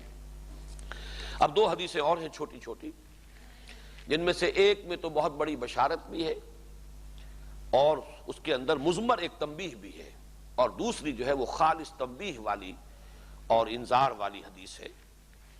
دارمی نے اور طبرانی نے اور خطیب نے حضرت حسن بصری رحمۃ اللہ علیہ سے یہ بھی مرسل ہے، یعنی یہ کہ کوئی تابعی اگر براہ راست حضور کی طرف کسی قول کو منسوب کرتا ہے، درمیان میں صحابی کا نام نہیں لیتا، اس کو کہتے ہیں حدیث مرسل۔ تو یہ حضرت حسن سے مرسلن روایت ہے، من جاءہ الموت وهو يطلب العلم ليحيي به الاسلام فبينه وبين النبيين درجة واحدة في الجنة۔ جس شخص کو موت آئی اس حال میں کہ وہ ابھی علم کے حصول میں مشغول تھا، لیکن اس کا مقصد تھا اسلام کو زندہ کرنا، احیاء اسلام، حصول علم کا مقصد یہ ہو۔ کوئی پیشہ ورانہ تعلیم حاصل کی جا رہی ہے اس لیے کہ کوئی کیریئر ہے جو اختیار کرنا ہے، جیسا کہ بالعموم الا ماشاءاللہ عام طور پر ہمارے ہاں کا جو مذہبی تعلیم کا نظام ہے اس میں ایک خاص قسم کا کیریئر ہے جس کو سامنے رکھ کر وہ تعلیم جو ہے دی جاتی ہے اور حاصل کی جاتی ہے۔ وہ کیریئر نہ ہو، کوئی مناصب کا حصول پیش نظر نہ ہو، جیسے کہ اگلی حدیث کے اندر بہت ہی کھل کر بات آ جائے گی کہ اور کون کون سے مذموم مقاصد ہو سکتے ہیں جن کے تحت کے دین کا علم حاصل کیا جاتا ہو یا جا سکتا ہے۔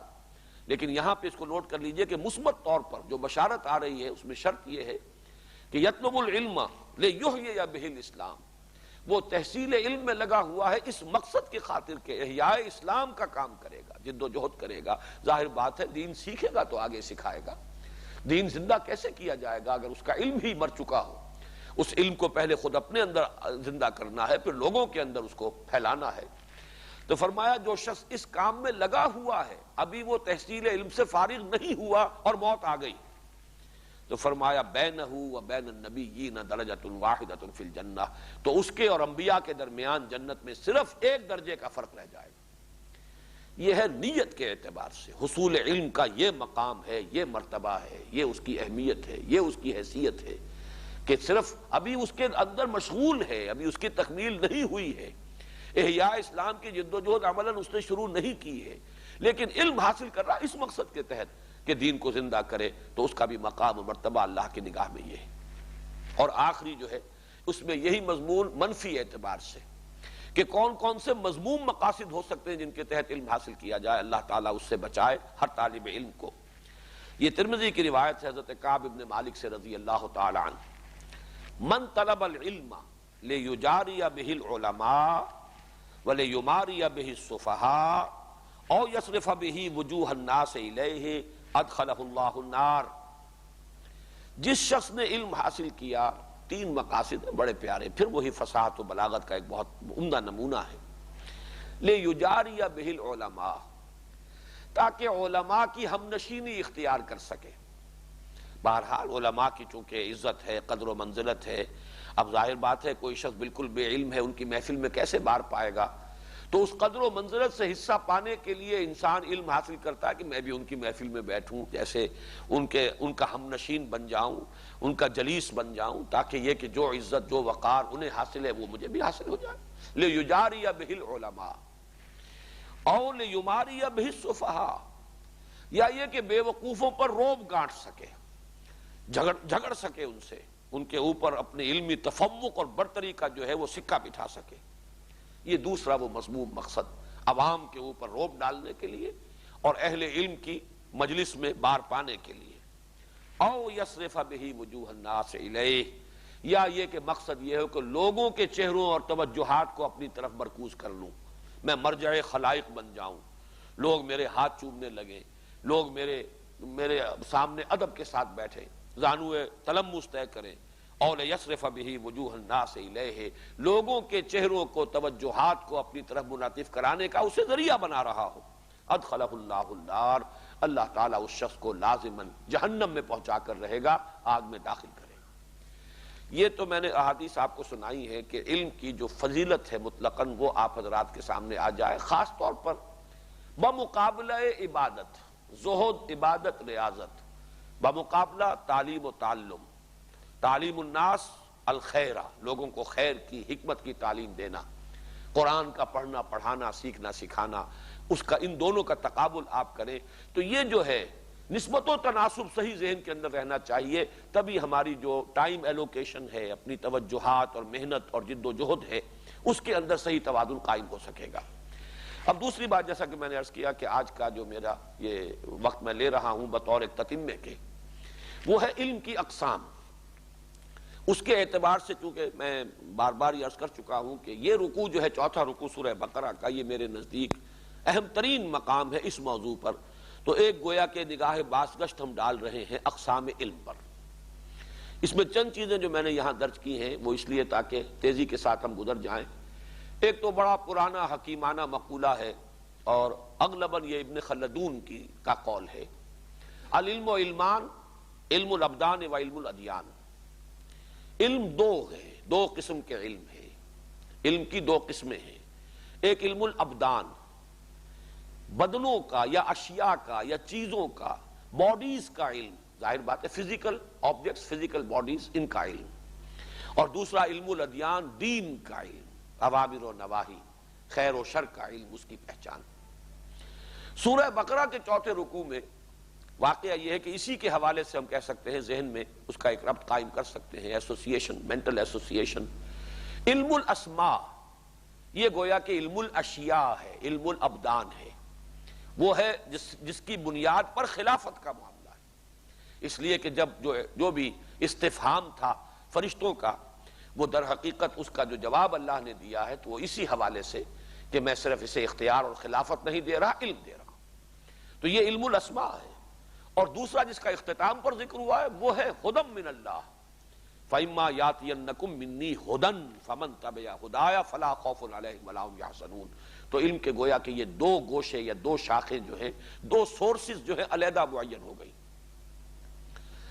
اسی کو ذہن میں ہم یوں رکھ سکتے ہیں کہ علم انسانی دو علوم کا مجموعہ ہے۔ ایک علم ہے حیوانی، یہ ذرا غور طلب ہے کہ انسان بھی ایک حیوان ہے، اس میں کوئی شک نہیں، اگرچہ حیوانات کی فہرست میں بہت بلند مقام ہے، اس کا بہت اونچا ہے، چاہے وہ آپ ایولیوشن کے ماننے والوں کے حوالے سے جان لیں کہ top of the tree of evolution, top پر ہے ہومو سیپین، انسان جو ہے ہائیسٹ ایوالوڈ اینیمل۔ ورنہ یہ کہ بہرحال اگر اس نظریے کو آپ چھوڑ بھی دیں تب بھی کوئی شکل اس کے انکار کی تو نہیں ہے کہ انسان حیوان ہے، اس میں کوئی شک نہیں، لیکن یہ کہ برتر ہے، افضل ہے، سب سے بلند ہے، اعلیٰ ہے۔ لیکن یہ کہ انسان نرا حیوان نہیں ہے، یہ ہے در حقیقت حکمت قرآنی کا اہم ترین اور سب سے زیادہ بنیادی ایشو، کہ انسان ایک مرکب وجود کا حامل ہے۔ اس کا دوسرا وجود ہے روحانی وجود، اور یہ مکمل وجود ہے، انڈیپینڈنٹ آف دس باڈی۔ اس بات کو میں زور دے کر اس لیے کہہ رہا ہوں کہ جو روح کے وجود اور جداگانہ تشخص کو مانتے بھی ہیں، وہ بھی در حقیقت اس حقیقت سے واقف نہیں ہے کہ وہ انڈیپینڈنٹ اپنا وجود رکھتی ہے۔ یہ جسم ہمارا، جسم جمع جان، یہ ہے ہمارا حیوانی وجود، اور روح جو ہے وہ ہمارا ایک مستقل وجود ہے، روحانی وجود۔ یہ دونوں ملے ہیں، کیسے ملے یہ ہم نہیں جانتے۔ اتصال بے تکیف بے قیاس، ہست رب الناس را با جان ناس، یہ اتصال جو ہے ہم کسی مثال سے تشبیہ سے بھی نہیں سمجھ سکتے، لیکن ہے دونوں ملے ہوئے۔ اور اس کے لیے میں تو یہ عرض کیا کرتا ہوں کہ ہمیں آج تک یہی معلوم نہیں جان کا تعلق جسم سے کہاں ہے، کیسے ہے، کس طور سے، کچھ پتہ نہیں۔ ساری فزیولوجی، ساری اناٹومی، جتنی بھی ترقی ہو گئی ہے، مائکروسکوپ کے ذریعے سے جینز تک پہنچ گئے ہیں، جینیٹکس جو ہے اس کے اندر نہ معلوم کہاں تک انسان چلا گیا، ابھی تک یہ معلوم نہیں ہے کہ جسم اور جان کا رشتہ ہے کیا اور کیسے ہے، کس عضو سے متعلق ہے، کیا اس کی کیفیت ہے۔ اسی اعتبار سے اس سے بھی زیادہ ایک لطیف تر حقیقت یہ ہے روح کا، حیوان انسان اور روح انسان کا امتزاج اور تعلق اور اتصال کس طور سے یہ ہم نہیں جانتے۔ لیکن یہ کہ شیخ سعدی کا یہ شعر میں نے بارہا سنایا آپ کو، آدمی زادہ طرفہ معجون است از فرشتہ سرشتہ وز حیوان۔ یہ ایک معجون ہے، مرکب ہے، وجود کا حامل ہے، ملی جلی شے ہے، جیسے کہ سورۃ الدہر میں بھی یہ لفظ آیا ہے انا خلقنا الانسان من نطفۃ امشاج ملا جلا نطفہ، لیکن اس سے تو مراد ہے ایک سیل جو ہے وہ ماں کی طرف سے آیا ہے، اور ایک ہی سیل اور ایک ہی خلیہ ہے جو باپ کی طرف سے آیا ہے، دونوں کے امتزاج سے وہ نطفۃ امشاج وجود میں آیا۔ لیکن ایک اور امشاج کی کیفیت اس کے اندر ہے کہ اس کا ایک وجود حیوانی ہے، ایک وجود روحانی ہے۔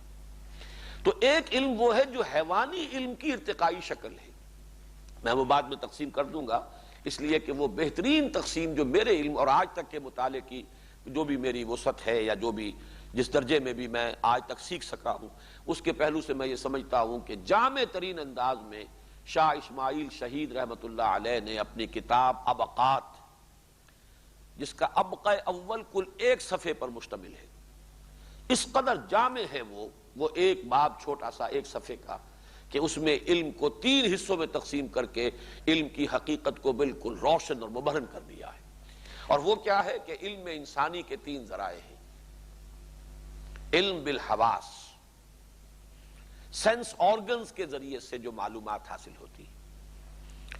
نمبر 2 علم بالعقل، یہ کمپیوٹر جو ہمیں دیا گیا ہے، یہ دماغ، یہ ہے کہ جو پھر اس سینس ڈیٹا کو پروسیس کرتا ہے، نتیجے نکالتا ہے۔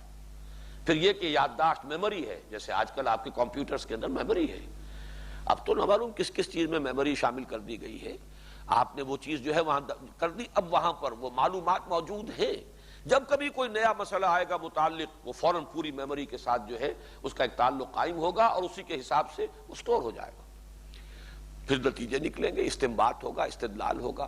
یہ دونوں چیزیں مل کر در حقیقت یہ حیوانی علم ہے۔ یہاں میں ربط قائم کر دینا چاہتا ہوں ان دونوں چیزوں کے اندر، علم بالحواس، علم بالعقل۔ حیوانات بھی اگرچہ کہہ دیا جاتا ہے کہ انسان حیوان عاقل ہے، عقل حیوانی جو ہے وہ حیوانات میں بھی موجود ہے، وہی سینس پرسپشن اور پھر اس سے نتیجہ نکالنا۔ میں نے بارہا ایک سادی سی مثال دی ہے اس لیے کہ وہ میری اپنی آبزرویشن تھی۔ ایک کیڑا ایک خاص رخ پر جا رہا تھا، میں نے اس کے آگے ایک تنکا رکھ دیا، اس نے اپنا رخ بدل لیا، گویا کہ سینس پرسپشن ہے اس کے اندر، اس نے محسوس کیا ہے کہ کوئی رکاوٹ ہے اور اس رکاوٹ سے مجھے بچنا ہے، فیصلہ کیا ہے، ریزننگ ہے، اس نے ڈائریکشن چینج کی ہے اور ریزننگ کے بغیر نہیں ہے۔ پھر یہ کہ میں نے دوبارہ اس رخ پر بھی رکھ دیا، پھر اس نے اپنا رخ بدلا، 3-4 مرتبہ کے بعد پھر اس نے اس تنکے کے اوپر سے اس کو کراس کیا اور گزرا اس کے اوپر سے، معلوم ہوا کہ ڈیسیژن، فیصلہ اس حد تک کہ یہ رکاوٹ جان نہیں چھوڑ رہی، لہذا I have to overcome it۔ اب یہ فیصلہ جو ہے، یہ سارا استدلال، استنتاج، یہ سارا جو ہے اس سے نتیجہ نکالنا، پھر اس پر عمل کرنا، اسی کو آپ 1000 سے لاکھ سے کروڑ سے ضرب دے لیجئے تو انسان کا بھی جو یہ کمپیوٹر بہت ڈیولپڈ ہے، اس میں کوئی شک نہیں، لیکن یہ برین، یہ جو بھی دماغ ہے، یہ تو حیوانات کے اندر موجود ہے، سینٹرل نروس سسٹم پورا کا پورا ان کے اندر موجود ہے، ان کے اندر سینسیشنز بھی ہیں، ان کے اندر پھر فیلنگز بھی ہیں، پھر ان کے اندر فیصلے کرنا اور کوئی نتیجے نکالنا، اس نتیجے پر پھر عمل کرنا، جیسا کہ سادہ سی مثال سے میں نے واضح کر دیا ہے۔ ہمارا سارا علم انسانی جو ہے یا علم حیوانی ابھی میں کہہ رہا ہوں، جو ایک رخ ہے ہمارے علم کا، اس کا سارا جو ہے بنیاد انہی 2 چیزوں پر ہے، اور یہ علم یقیناً انسان میں بہت ترقی کر گیا ہے، لیکن یہ ابھی ایک ہی شعبہ ہے علم کا۔ تیسرا جو ہے سورس علم کی، جو شاہ اسماعیل شہید رحمت اللہ علیہ نے ابقات میں، اس کتاب کا تعارف میں نے پہلے بھی کرایا ہے، آج پھر نوٹ کرا دوں۔ شاہ ولی اللہ دہلوی رحمت اللہ علیہ نے جو چھوٹے چھوٹے رسالے لکھے ہیں، فلسفہ اور تصوف کے جو بلند ترین اور مشکل ترین اور غامض ترین جو مسائل ہیں ان پر، سطعات، ہمعات، لمعات، چھوٹے چھوٹے رسالے، لیکن پڑھنا آسان نہیں، ان کا سمجھنا آسان نہیں ہے۔ تو یہ پوتے ہیں شاہ اسماعیل شہید، انہوں نے اپنے دادا کے ان رسائل کی تسہیل کے لیے اتنی موٹی کتاب لکھی یا ابقات، اور واقعہ یہ کہ اس کو بھی پڑھنا اور سمجھنا آسان کام نہیں، جب تک کہ قدیم منطق اور قدیم فلسفہ اس سے انسان واقف نہ ہو، عام آدمی کے لیے، جدید تعلیم یافتہ انسان کے لیے اس کتاب کا پڑھنا اور سمجھنا آسان نہیں، لیکن مجھ پر تو اس کی عظمت کا جو انکشاف ہوا اس ابقہ اول کو پڑھتے ہی کہ واقعہ یہ ہے کہ علم کی گہرائی، رسوخ فی العلم۔ تیسرا انہوں نے کہا ہے کہ علم بالقلب، یہ علم بالقلب، قلب چونکہ مسکن ہے روح کا، یہ ہے روح کے ذریعے سے جو علم حاصل ہوتا ہے، اور قرآن مجید اس پر گواہ ہے، وہ کہیں لفظ تعقل بھی کہتا ہے، لہم قلوب لا یعقلون بہا، ان کے پاس دل ہے اس سے تعقل نہیں کرتے، سمجھتے نہیں، لا یفقہون بہا بھی آیا ہے، لہم قلوب لا یفقہون بہا فتعقلون، تاکہ تم عقل سے کام لو، تمہارے دل ہوتے فیعقلون بہا، پھر اس سے وہ عقل جو ہے اس کو استعمال کرتے اور اس سے سمجھ حاصل کرتے۔ اسی طریقے سے فرمایا گیا کہ آنکھیں اندھی نہیں ہوتی، دل اندھے ہو جاتے ہیں، فإنها لا تعمل الابصار ولكن تعمل قلوب التي في الصدور، آنکھیں تو ابو جہل کی اندھی نہیں تھی، دل اندھا ہو گیا تھا۔ دل سے مراد وہی روح ہے، اس لیے کہ انسان مرکب ہے، مرکب اس کا ایک وجود حیوانی، اس کے علم کے دو شعبے ہیں، علم بالحواس، علم بالعقل۔ یہ حیوان میں بھی ہے لیکن انسان میں یہ بہت ڈیولپڈ ہے، اور یہ جو چاہے ہمارے سینس آرگنز زیادہ ڈیولپڈ نہیں ہے لیکن یہ جو کمپیوٹر برین کا ہے یہ بہت ڈیولپڈ ہے، یہ سپر کمپیوٹر ہے، اور اس کا تو واقعہ یہ ہے کہ اس کی گہرائی کو اور اس کے تمام پہلوؤں کو آج تک انسان سمجھ نہیں سکا ہے، کیا کیا کچھ امکانات اس کے اندر ہیں، یہ سپر کمپیوٹر۔ لیکن دوسرا گوشہ جو ہے روح انسانی، جس کا مسکن ہے قلب، وہ روح انسانی دیکھتی بھی ہے لیکن ان آنکھوں کے ذریعے نہیں، اس کا دیکھنا ڈائریکٹ ہے، وہ سنتی بھی ہے لیکن ان کانوں کے ذریعے سے نہیں، اس کا یہ سننا جو ہے وہ بھی براہ راست ہے، پھر وہ سوچتی بھی ہے لیکن اس کی سوچ، اس کا تعقل اس دماغ کے تعقل سے بالکل جدا شے ہے۔ یوں سمجھیے کہ ہم کہہ سکتے ہیں کہ انسان میں دو عقلیں ہیں جو اللہ نے رکھی ہیں، ایک عقل حیوانی ہے جس کا تعلق اس دماغ کے ساتھ ہے، اس برین کمپیوٹر کے ساتھ ہے، اور ایک عقل روحانی ہے جس کا تعلق قلب کے ساتھ ہے، اس لیے کہ قلب جو ہے وہ مسکن روح ہے۔ اس کے بعد ذرا یہ دوسرا جو میں نے کچھ تقسیم کی ہے، بہت تھوڑا وقت رہ گیا ہے لیکن میں یہ چاہتا ہوں یہ کارڈ بھی میں آپ حضرات کے لیے اس کی کروا دوں گا کاپیز۔ میں نے یہ دو خانے علیحدہ علیحدہ قائم کیے ہیں، اس کو ذہن میں رکھیے، علم بالحواس جمع علم بالعقل۔ یہ ہے در حقیقت وہ انسان کا حیوانی علم، اور دوسرا ہے اس کے مقابل میں علم بالقلب یا روح، علم بالروح، اور اسی کے لیے دوسرا لفظ ہے وحی، اس کی وضاحت ابھی مزید ہو جائے گی۔ یہ جو دو علم ہیں ان سے جو کچھ انسان حاصل کرتا ہے علم بالحواس اور علم بالعقل سے، اس کے بھی پھر دو شاخیں نیچے ہیں۔ پہلا ہے سائنس، فزیکل آبجیکٹس کا علم، مادی علم، آنکھوں نے دیکھا، کانوں نے سنا، دماغ نے نتیجہ نکالا، اس کو کہیں درج کر لیا، پھر اور مزید آبزرویشن، مزید سینس ڈیٹا کلیکٹ کیا گیا، پھر نتیجہ نکالا۔ سائنس ٹیکنالوجی، اور سائنس اور ٹیکنالوجی اور اس کی پھر بے شمار شاخیں ہیں جو بڑھتی چلی جا رہی ہیں۔ کبھی فزکس ایک مضمون کا نام تھا، اب نہ معلوم سینکڑوں شاخیں ہو چکی ہیں، کبھی کیمسٹری ایک مضمون ہوتا تھا، اب اس کی نہ معلوم کتنی شاخیں ہو چکی ہیں۔ اس اعتبار سے شاخ در شاخ، اور یہ علم ہے انسان کا، یہ علم الاسماء جو حضرت آدم علیہ السلام کو دیا گیا، یہ اس کی ایکسفولیشن ہے، یہ اس کا ظہور ہے، یہ اسی کی توسیع ہے۔ یہ جیسے آم کی گٹھلی میں سے پورا آم کا درخت برآمد ہوتا ہے، اسی طریقے سے یہ پورا علم جو ہے وہ اس علم الاسماء جو حضرت آدم کو دیا گیا، یہ در حقیقت سب اس کا ظہور ہے۔ اور اس کے ضمن میں ایک لفظ میں نے نیچے لکھا ہے، اس کی شاخیں بے شمار اور اس کا عروج بے پناہ۔ اس کے عروج کے لیے اقبال کا وہ مصرع جو ہے کہ عروج آدم خاکی سے انجم سہمے جاتے کہ یہ ٹوٹا ہوا تارا مہ کامل نہ بن جائے۔ واقعہ یہ ہے، یہ عروج جس حد تک ہے ابھی کہاں جائے گا، ابھی تو یہ مسلسل چل رہا ہے۔ یہ اس انسانی علم کی ایک شاخ ہے، لیکن اس انسانی علم کی جو حواس اور عقل سے ہی وجود میں آتا ہے، ایک دوسری شاخ بھی ہے اور وہ فلسفہ ہے۔ انسان کلیات کا علم بھی حاصل کرنا چاہتا ہے۔ یہ جو علم ہے سائنس کا، فزیکل سائنسز کا، یہ تو بٹ بائی بٹ، قدم با قدم، تھوڑا تھوڑا یہ مسلسل ترقی کرتا رہا اور ترقی کرتا رہے گا، ابھی نہ معلوم کہاں تک جائے گا۔ ہو سکتا ہے 100 سال بعد لوگ یہ سمجھیں ہمارے بارے میں، اس دور کے بارے میں، کہ یہ لوگ تو بہت ہی کم معلومات رکھتے تھے، جاہل تھے۔ جیسے آج ہم اپنے سے 100-200 سال پہلے والوں کے بارے میں وہ فکریں چست کر جائیں کہ انہوں نے یہ سمجھا، یہ تو بڑی احمقانہ بات تھی۔ تو یہ علم تو ابھی ترقی پذیر ہے، اور کہاں تک جائے گا اس کی انتہا وہی ہے جسے دجالی فتنے کے حوالے سے احادیث میں بیان کیا گیا ہے۔ اور دجالیت اصل میں نام کس شے کا ہے وہ میں ابھی عرض کرتا ہوں آپ سے، لیکن فلسفہ نام ہے، عقل جو ہے وہ چھلانگیں لگا کر کچھ اس کائنات کی اصل حقیقتوں کا بھی سراغ لگانا چاہتی ہے، کلیات کا علم حاصل کرنا چاہتی ہے، جزیات کا نہیں۔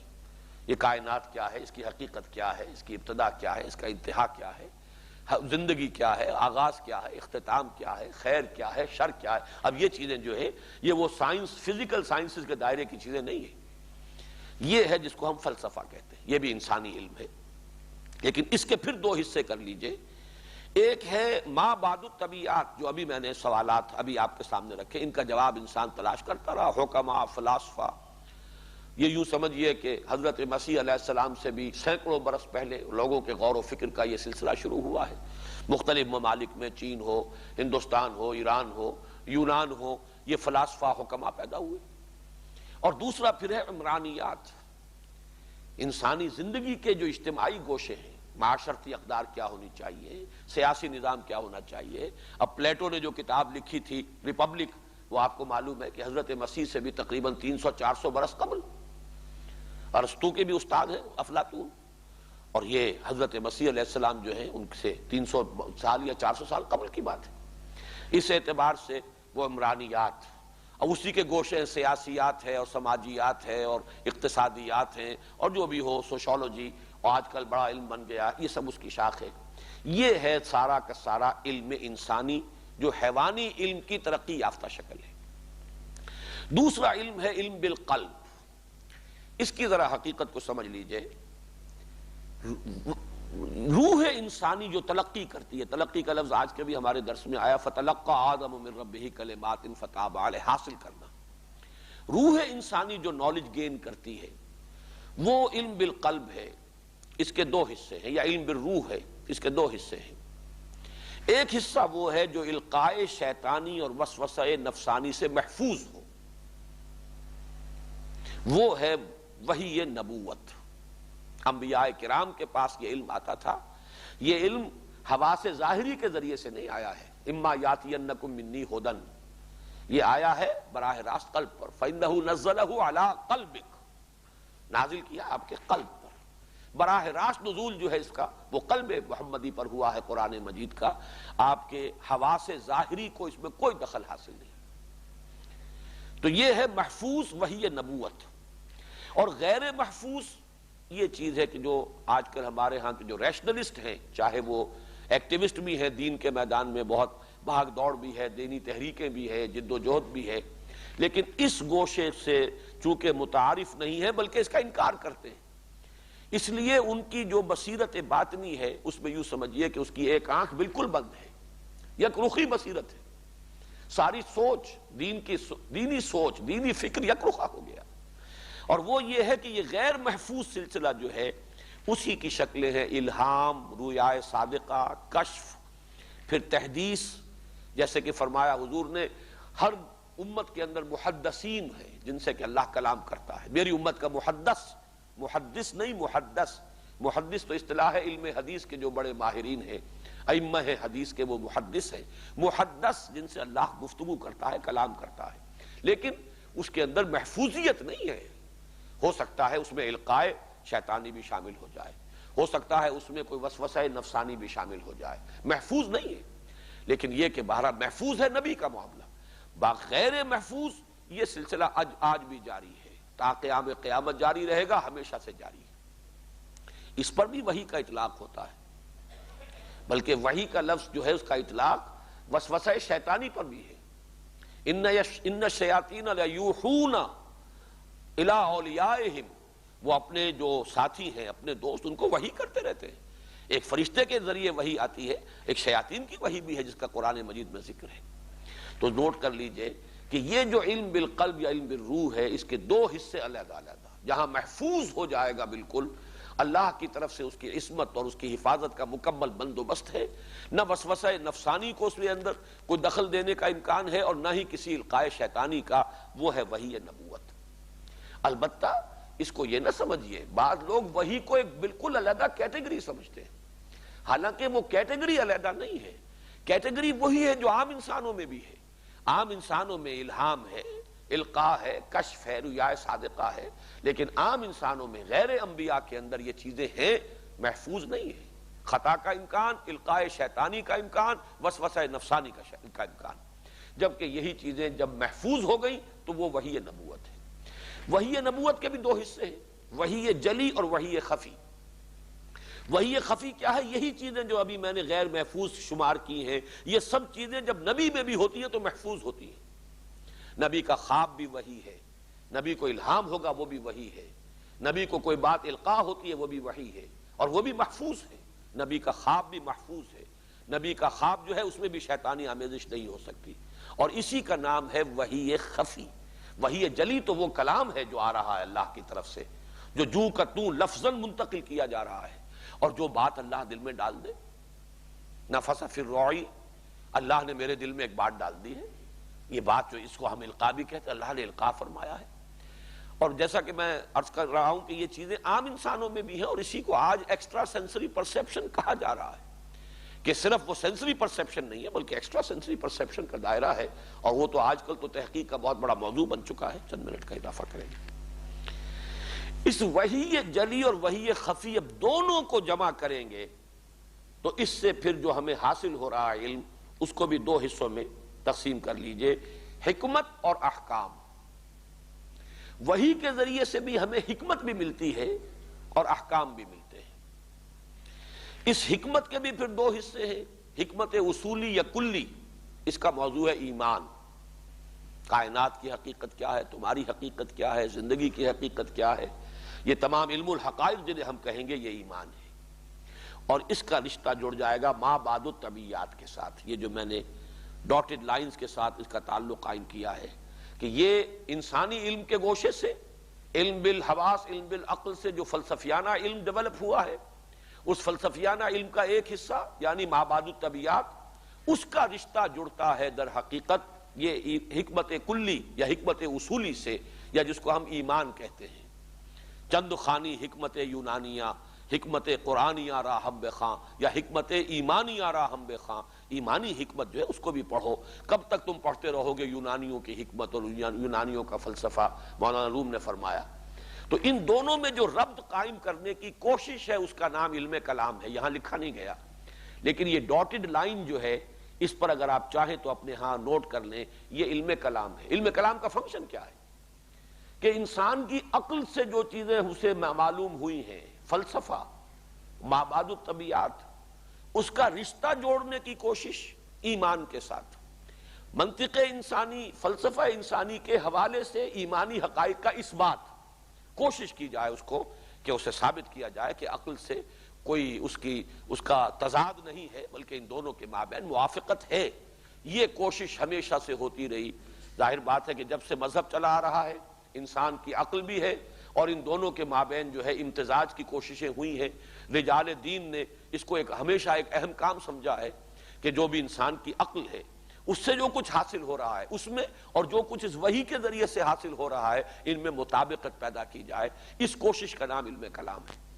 یہ یہودیوں کا علم کلام، عیسائیوں کا علم کلام، مسلمانوں کا علم کلام. اور مسلمانوں کے علم کلام کا ایک دور وہ تھا کہ جس میں امام ابن تیمیہ اور امام رازی اور بڑے بڑے فلسفی پیدا ہوئے، اور ایک دور وہ ہے کہ جس کا آغاز سر سید احمد خان سے ہوا ہے ہندوستان میں. اس لیے کہ اب جو ہے وہ سائنس کا علم اتنی ترقی کر کے آ چکا تھا کہ اب محض منطق اور فلسفہ کے حوالے سے بات نہیں ہوتی، بلکہ زیادہ اہمیت جو ہے وہ فزیکل سائنسز کے ذریعے سے حاصل شدہ معلومات کو حاصل ہو چکی ہے. لہذا اس کے ساتھ مطابقت اگر کریں گے ایمانی حقائق کی، تبھی آج کا انسان سمجھ سکے گا کہ ایمان کیا ہے اور اس کو قبول کرنے کے قابل ہوگا. اس اعتبار سے آج کا علم کلام جو ہے اس کی اصل اساس سائنس ہے، جبکہ وہ قدیم جو علم کلام تھا اس کی اصل اساس جو ہے وہ منطق اور فلسفہ تھی. دوسری طرف وحی خفی اور وحی جلی سے جو ہمیں ہدایت حاصل ہوئی ہے، ہدایت آسمانی، اس کا حصہ ہے احکام پر مشتمل. احکام میں اخلاقی احکام بھی ہیں اور شرعی یا فقہی احکام بھی ہیں. پھر ان میں انفرادی بھی ہیں، اجتماعی بھی ہیں. ان اجتماعی احکام کا عمرانیات کے مختلف شعبوں کے ساتھ ربط قائم کرنے کی کوشش، یہ دوسرا ہے علم کا گوشہ جس کی کہ ضرورت ہے. اقتصادیات کے میدان میں، سیاسیات کے میدان میں، سماجیات کے میدان میں، عمرانیات کے مختلف گوشوں میں جو کچھ انسان نے اب تک سیکھا ہے، معلوم کیا ہے، جو انسان کی جو بھی انٹلیکچوئل ڈیولپمنٹ ہوئی ہے، جو نئے نئے مسائل پیدا ہوئے ہیں، ان کا ان احکام کے ساتھ ربط قائم کرنا، ان میں ایک تعلق اور ان میں ایک نسبت قائم کرنا اور ان میں تضاد کو رفع کر کے توافق کی کیفیت پیدا کرنا، یہ بھی در حقیقت ایک دوسرا علم کلام کا دوسرے درجے کا موضوع یہ ہے. پہلا درجہ تو وہی ہوگا ایمانی حقائق کے ساتھ فلسفہ اور علم انسانی کی مطابقت، یہ ہے علم کلام کا اصل موضوع. لیکن اس سے کم تر درجے پر، لوور لیول پر، یہ مختلف جو عمرانیات کے شعبے ہیں ان کے نظریات اور اس کے ضمن میں انسان کی اب تک کی جو بھی علمی ترقی ہے یا دریافت ہے اس کے ساتھ ایک مطابقت اور موافقت قائم کرنا ان احکام کی کہ جو شریعت کے ذریعے سے ہمیں معلوم ہوئے ہیں، اور ان میں سے جو اجتماعی پہلو ہے ان کا، اس کی عقلی اور عملی برتری اس پر ثابت کرنا جو آج تک انسان نے نظریات وضع کیے ہیں یا مختلف جو اس نے مسائل کے حل نکالے ہیں، یہ علم کلام کا دوسرا شعبہ ہے۔ اب جو آخری بات کہنے کی ہے وہ یہ ہے کہ ان دونوں کو اس طرح نوٹ کر لیجئے کہ خلافت کی اساس وہ علم ہے، سائنس کا علم الاسماء ہے۔ یہ حقیقت جو ہے ذرا کڑوی ہے، آسانی سے سمجھ میں نہیں آئے گی عام آدمی جو ہے اس کو، لیکن جن حضرات نے میرے ان دروس میں شرکت کی ہے وہ اب اس کو نوٹ کر لیں۔ مولانا تھانوی کا بھی وہ قول دوبارہ ذہن میں تازہ کر لیجیے، خلافت کے اساس علم ہے، ریاضت، زہد اور عبادت نہیں ہے۔ ریاضت، زہد اور عبادت میں فرشتوں سے آگے کوئی نہیں بڑھ سکتا۔ اصل میں جو چیز انسان کو خلافت کا اہل جس نے ثابت کیا ہے وہ اس کا وہ علم ہے، لیکن علم وہ کون سا؟ علم الاسماء، علم ہدایت نہیں، وہ تو بعد میں تذکرہ آئے گا۔ فَإِمَّا يَأْتِيَنَّكُم مِّنِّي هُدًى فَمَن تَبِعَ هُدَايَ فَلَا خَوْفٌ عَلَيْهِمْ وَلَا هُمْ يَحْزَنُونَ۔ دوسری چیز کا، دوسرے علم کا تعلق جو ہے، یہ میں آج جرأت کر کے بات کر رہا ہوں، اس کا تعلق امامت سے ہے۔ خلافت مجرد اس علم کی بنیاد پر ہے، امامت کا تعلق اس دوسرے علم کے ساتھ ہے۔ اور اس کے لیے نوٹ کیجئے، حضرت ابراہیم سے کہا گیا انی جاعلک للناس اماما، حالانکہ حضرت ابراہیم کی کوئی حکومت کہیں قائم نہیں ہوئی، بلکہ ان کی نسل میں بھی کہیں جا کر بہت بعد میں جا کر وہ کوئی حکومتیں جو ہیں قائم ہوئی ہیں، ورنہ یہ کہ ان کو تو اللہ تعالیٰ نے امام الناس اگر بنایا ہے تو کس اعتبار سے؟ وہ علم ہدایت کے اعتبار سے، کہ یہ جو وحی کا سلسلہ ہے تمہاری ہی نسل میں چلے گا، تمہاری ہی شاخ میں چلے گا، یہ امامت ہے، اور یہ اس کا تعلق ہے اس علم کے ساتھ۔ شاہ ولی اللہ دہلوی نے اصل میں خلافت کو دو حصوں میں تقسیم کیا ہے، خلافت باطنی، خلافت ظاہری، یعنی حضور صلی اللہ علیہ وسلم پر نبوت کے ختم ہو جانے کے بعد خلافت ظاہری تو حکومت کی خلافت ہے، اور خلافت باطنی روحانی یا علمی خلافت ہے۔ یہ ایک عرصے تک خلافت راشدہ میں یہ دونوں خلافتیں جمع رہیں، اس کے بعد یہ خلافتیں تقسیم ہو گئی۔ حکومت جو ہے وہ حکومت کے حامل اور حکومت کے جو اہل تھے وہ کچھ اور لوگ بن گئے، اور جو پھر علم کے اور روحانیت کے اور حقائق کے جو امین بنے وہ کچھ اور لوگ ہو گئے۔ تو یہ تو ان کا ایک نظریہ جو میں نے بیان کیا۔ میرے نزدیک اس کی بہتر تعبیر یہ ہوگی، خلافت در حقیقت متعلق ہے اس علم کے ساتھ، وہ پہلا علم، انسانی علم، دوسرے علم کے ساتھ نہیں، بلکہ وہ تو در حقیقت اس خلافت کے صحیح استعمال ہونے کے لیے ضروری ہے، ورنہ خلافت تو انسان کو عطا کی گئی ہے علم الاسماء کی بنیاد پر۔ یہ وہ حقیقت ہے جو اس دور میں سمجھتا ہوں، جیسے بعض اور پہلوؤں سے علامہ اقبال کی عظمت کا میں معترف ہوں، اس حقیقت کو بھی میرے علم کی حد تک اگر کسی نے سمجھا ہے وہ صرف اقبال ہے۔ یہی وجہ ہے کہ ریکنسٹرکشن میں اس قدر مشکل موضوع جو ہے انہوں نے چھیڑا ہے کہ مغربی تہذیب اور مغربی ثقافت جو ہے وہ بھی کل کی کل باطل نہیں ہے۔ ویسٹرن سویلائزیشن کا انر کور جو ہے وہ در حقیقت وہی شے ہے جو کہ دیکھو غور کرو، ان السمع والبصر والفؤاد کل اولئک کان عنہ مسئولا۔ یہ علم انسانی جو ہے اس کے وارث وہ بن گئے، انہوں نے اس کو بڑھایا، سمجھا، اس میں ترقی کی، اس میں آگے نکلے، انہیں غلبہ دے دیا گیا۔ زمین پر ان کا غلبہ ہے، استخلاف عملاً تو ان کے پاس ہے، غلط استعمال کر رہے یہ دوسری بات ہے۔ خلافت عرضی اس وقت ان کے پاس ہے، اختیار اور غلبہ تمکن ان کو حاصل ہے۔ یہ وہ پہلو ہے، اسی لیے میں نے اس کا پہلے بھی اقرار کیا، آج پھر اظہار کر رہا ہوں کہ حضرت عمر سے رضی اللہ تعالیٰ عنہ جو مسلم شریف میں روایت مروی ہے، اس پر ہمیشہ ذہن میں خلجان رہتا تھا کہ اس کے الفاظ یہ ہیں کہ حضور نے فرمایا ان اللہ یرفع بہذا الکتاب اقواما ویضع بہ آخرین، اللہ تعالیٰ اب اسی کتاب کی بدولت اقوام کو اٹھائے گا، ابھارے گا، ترقی دے گا، باب عروج پر پہنچائے گا، اور اسی کتاب کو چھوڑنے کی وجہ سے ذلیل و خوار کر دے گا۔ اب جہاں تک تو قول رسول ہے، آمنا و صدقنا، مستند بھی ہے، مسلم شریف کی روایت ہے، کیسے کوئی مسلمان اس کو رد کرے گا؟ لیکن ایک خلجان تھا کہ اس کتاب کی بدولت تو نہیں یہ مغربی اقوام ابھری، یہ تو اس کتاب کو مانتی نہیں، یہ تو اسے تسلیم نہیں کرتی۔ کتاب والے جو ہے، چلیے ہم کہہ سکتے ہیں مسلمان تو اس لیے ذلیل و خوار ہو گئے کہ حقیقت میں کتاب والے نہیں رہے۔ خار از محجوری قرآن شدی، شکوہ سنجے گردش دوران شدی، مان لیا وہ زمانے میں معزز تھے مسلمان ہو کر، اور تم خار ہوئے تاریک قرآن ہو کر تسلیم۔ لیکن دوسرا حصہ کیسے سمجھ میں آئے؟ ان اقوام نے کون سا اس کتاب کو مانا ہے؟ ان اقوام نے کون سے اس کتاب سے استفادہ کیا ہے کہ جس کی وجہ سے وہ اس وقت دنیا کے اندر بہرحال سربلند ہے، غالب ہے، تمکن اور غلبہ ان کا ہے؟ یہ ایک اشکال تھا، اور ریکنسٹرکشن کی اس بحث کو پڑھ کر ہی وہ حل ہوا کہ وہ بھی در حقیقت اس عمل کے اوپر عمل پیرا ہوئے ہیں، اس حصے پر ان السمع والبصر والفؤاد، انر کور جو ہے مغربی تہذیب کا وہ یہی ہے۔ توہمات کو اس نے ہٹا دیا، دور کر دیا، اپنے فکر کو، اپنے علم کو، اپنے نظریات کو حقائق و واقعات کے اوپر استوار کیا، ریئلٹیز، آبزرویشن۔ ان السمع والبصر والفؤاد، اور فؤاد کے لفظ کے بارے میں بھی ہمارے ہاں کافی یعنی اہل لغت نے اور مفسرین نے بھی کافی مختلف باتیں کہی ہیں، لیکن میرے نزدیک اب اس پر میں تقریباً مثبت طور پر حتمی رائے رکھتا ہوں کہ اس کا دل سے کوئی تعلق نہیں۔ فؤاد در حقیقت یہ برین کا کمپیوٹر ہے۔ فائدہ کیا ہے؟ آپ نے یہ چیز جانی، اس کا خلاصہ نکالیے، اس سے حاصل کیا ہوا؟ یہ آبزرویشنز ہیں، اس کا حاصل کیا ہے؟ فائدے سے فؤاد بنا ہے، قلب سے اس کا تعلق نہیں ہے۔ یہ ان السمع والبصر والفؤاد کل اولئک کان عنہ مسئولا، یہ اس انسانی علم کی بنیاد ہے۔ در حقیقت دیکھو، سنو اور انفر کرو، نتیجہ نکالو، استنباط کرو، اسی سے جو ہے استدلال کرتے ہوئے وہ منطق کے ذریعے سے اگلے نتائج تک پہنچو۔ پھر اور دیکھو، اور سنو، اور سمجھو، اور چکھو، اور سونگو، جو بھی سینس آرگنز ہیں، مزید معلومات حاصل کرو، اپنی علم کو اور ترقی دو۔ یہ سارا وہ برین کمپیوٹر ہے جو کام کر رہا ہے، یہ انسانی علم ہے۔ اور در حقیقت کس چیز کی نفی کی گئی ہے؟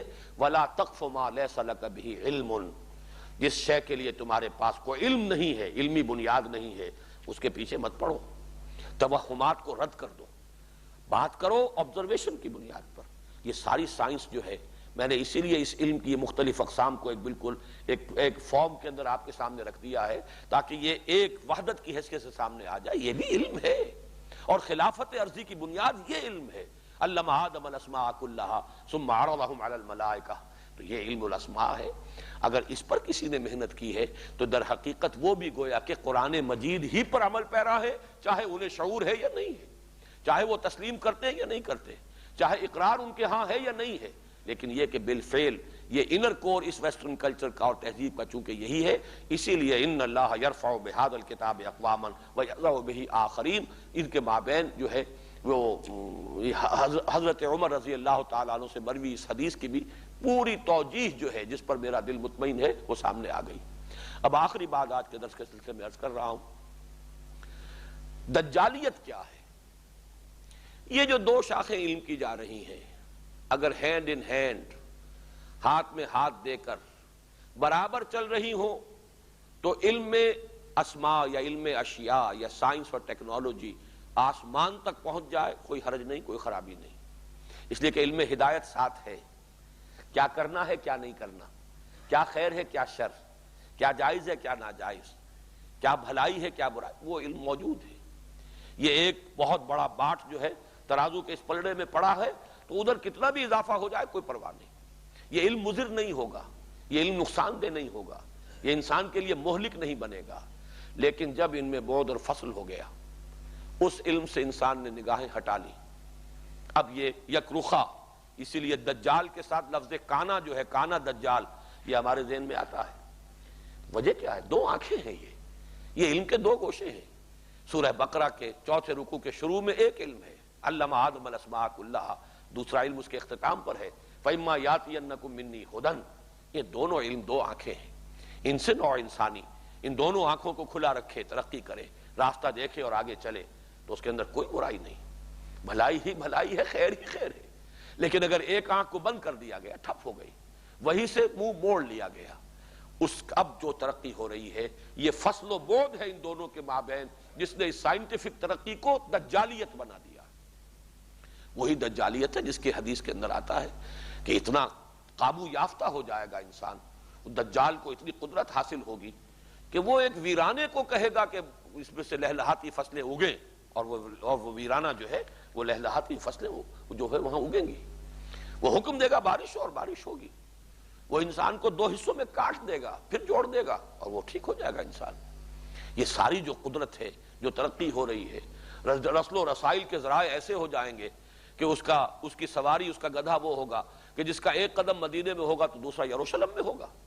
وہ جو اللہ تعالیٰ کی قدرت خصوصی سے ہوا تھا کہ سبحان الذی اسریٰ بعبدہ لیلا من المسجد الحرام الی المسجد الاقصی، وہ تو پھر ایک رات کی بات تھی اس آیت کے اندر کم سے کم، اگرچہ ہوا تو ہے چشم زدن کے اندر، راتوں رات لے گیا۔ یہاں پر آج آپ دیکھ لیجئے فاصلے ختم ہو چکے، ترقی انسان کی اتنی ہے، سائنس اور ٹیکنالوجی، ظاہر بات ہے کہ یہ کسی اور جگہ سے نہیں آئی ہے، یہ اللہ کی عطا کردہ استعداد ہے۔ یہ علم وہی تھا علم آدم الاسماء کلھا، جو آدم میں ودیت کر دیا گیا، جس کے لیے پورا ایپریٹس جو ہے وضع کر دیا گیا آدم کے وجود کے اندر، اس کے اندر ودیت کر دیا گیا، اسی کا ظہور ہے۔ لیکن اس کے ساتھ وہ علم ہدایت بھی اگر ساتھ ساتھ چلتا تو کوئی خرابی نہیں تھی۔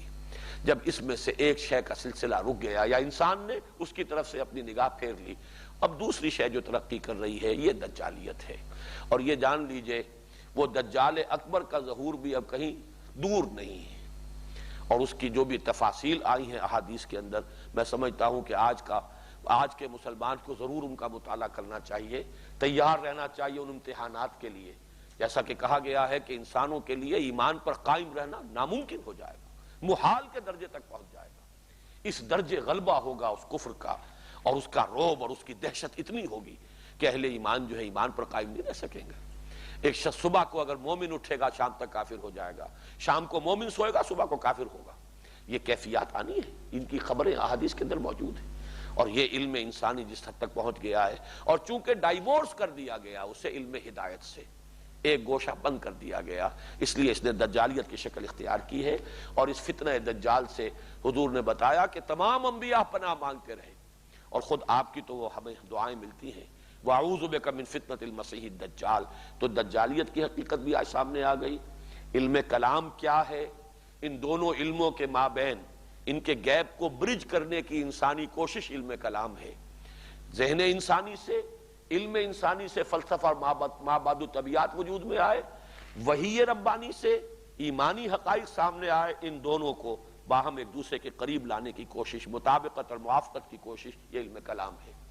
ادھر سے احکام آئے جن کے اجتماعی احکام جو ہیں اجتماعی زندگی سے متعلق، ان کا تعلق اور ربط ان سوشولوجی کے مختلف شعبوں کے ساتھ قائم کرنا، یہ گویا کہ علم کلام کا ایک دوسرا درجہ ہے، اس سے کمتر درجہ ہے اہمیت کے اعتبار سے، لیکن ویسے آج کی دنیا میں اس کی اہمیت شاید پہلے سے بھی زائد ہو گئی ہے، اس لیے کہ یہ مسائل جو ہے خاص طور پر اقتصادی مسائل، آج کا انسان اقتصادی حیوان بن چکا ہے، اور اگر اس کے مسائل کو حل نہ کیا گیا، کمیونزم جو ہے وہ بھی فیل ہو چکا، دم توڑ چکا تقریباً۔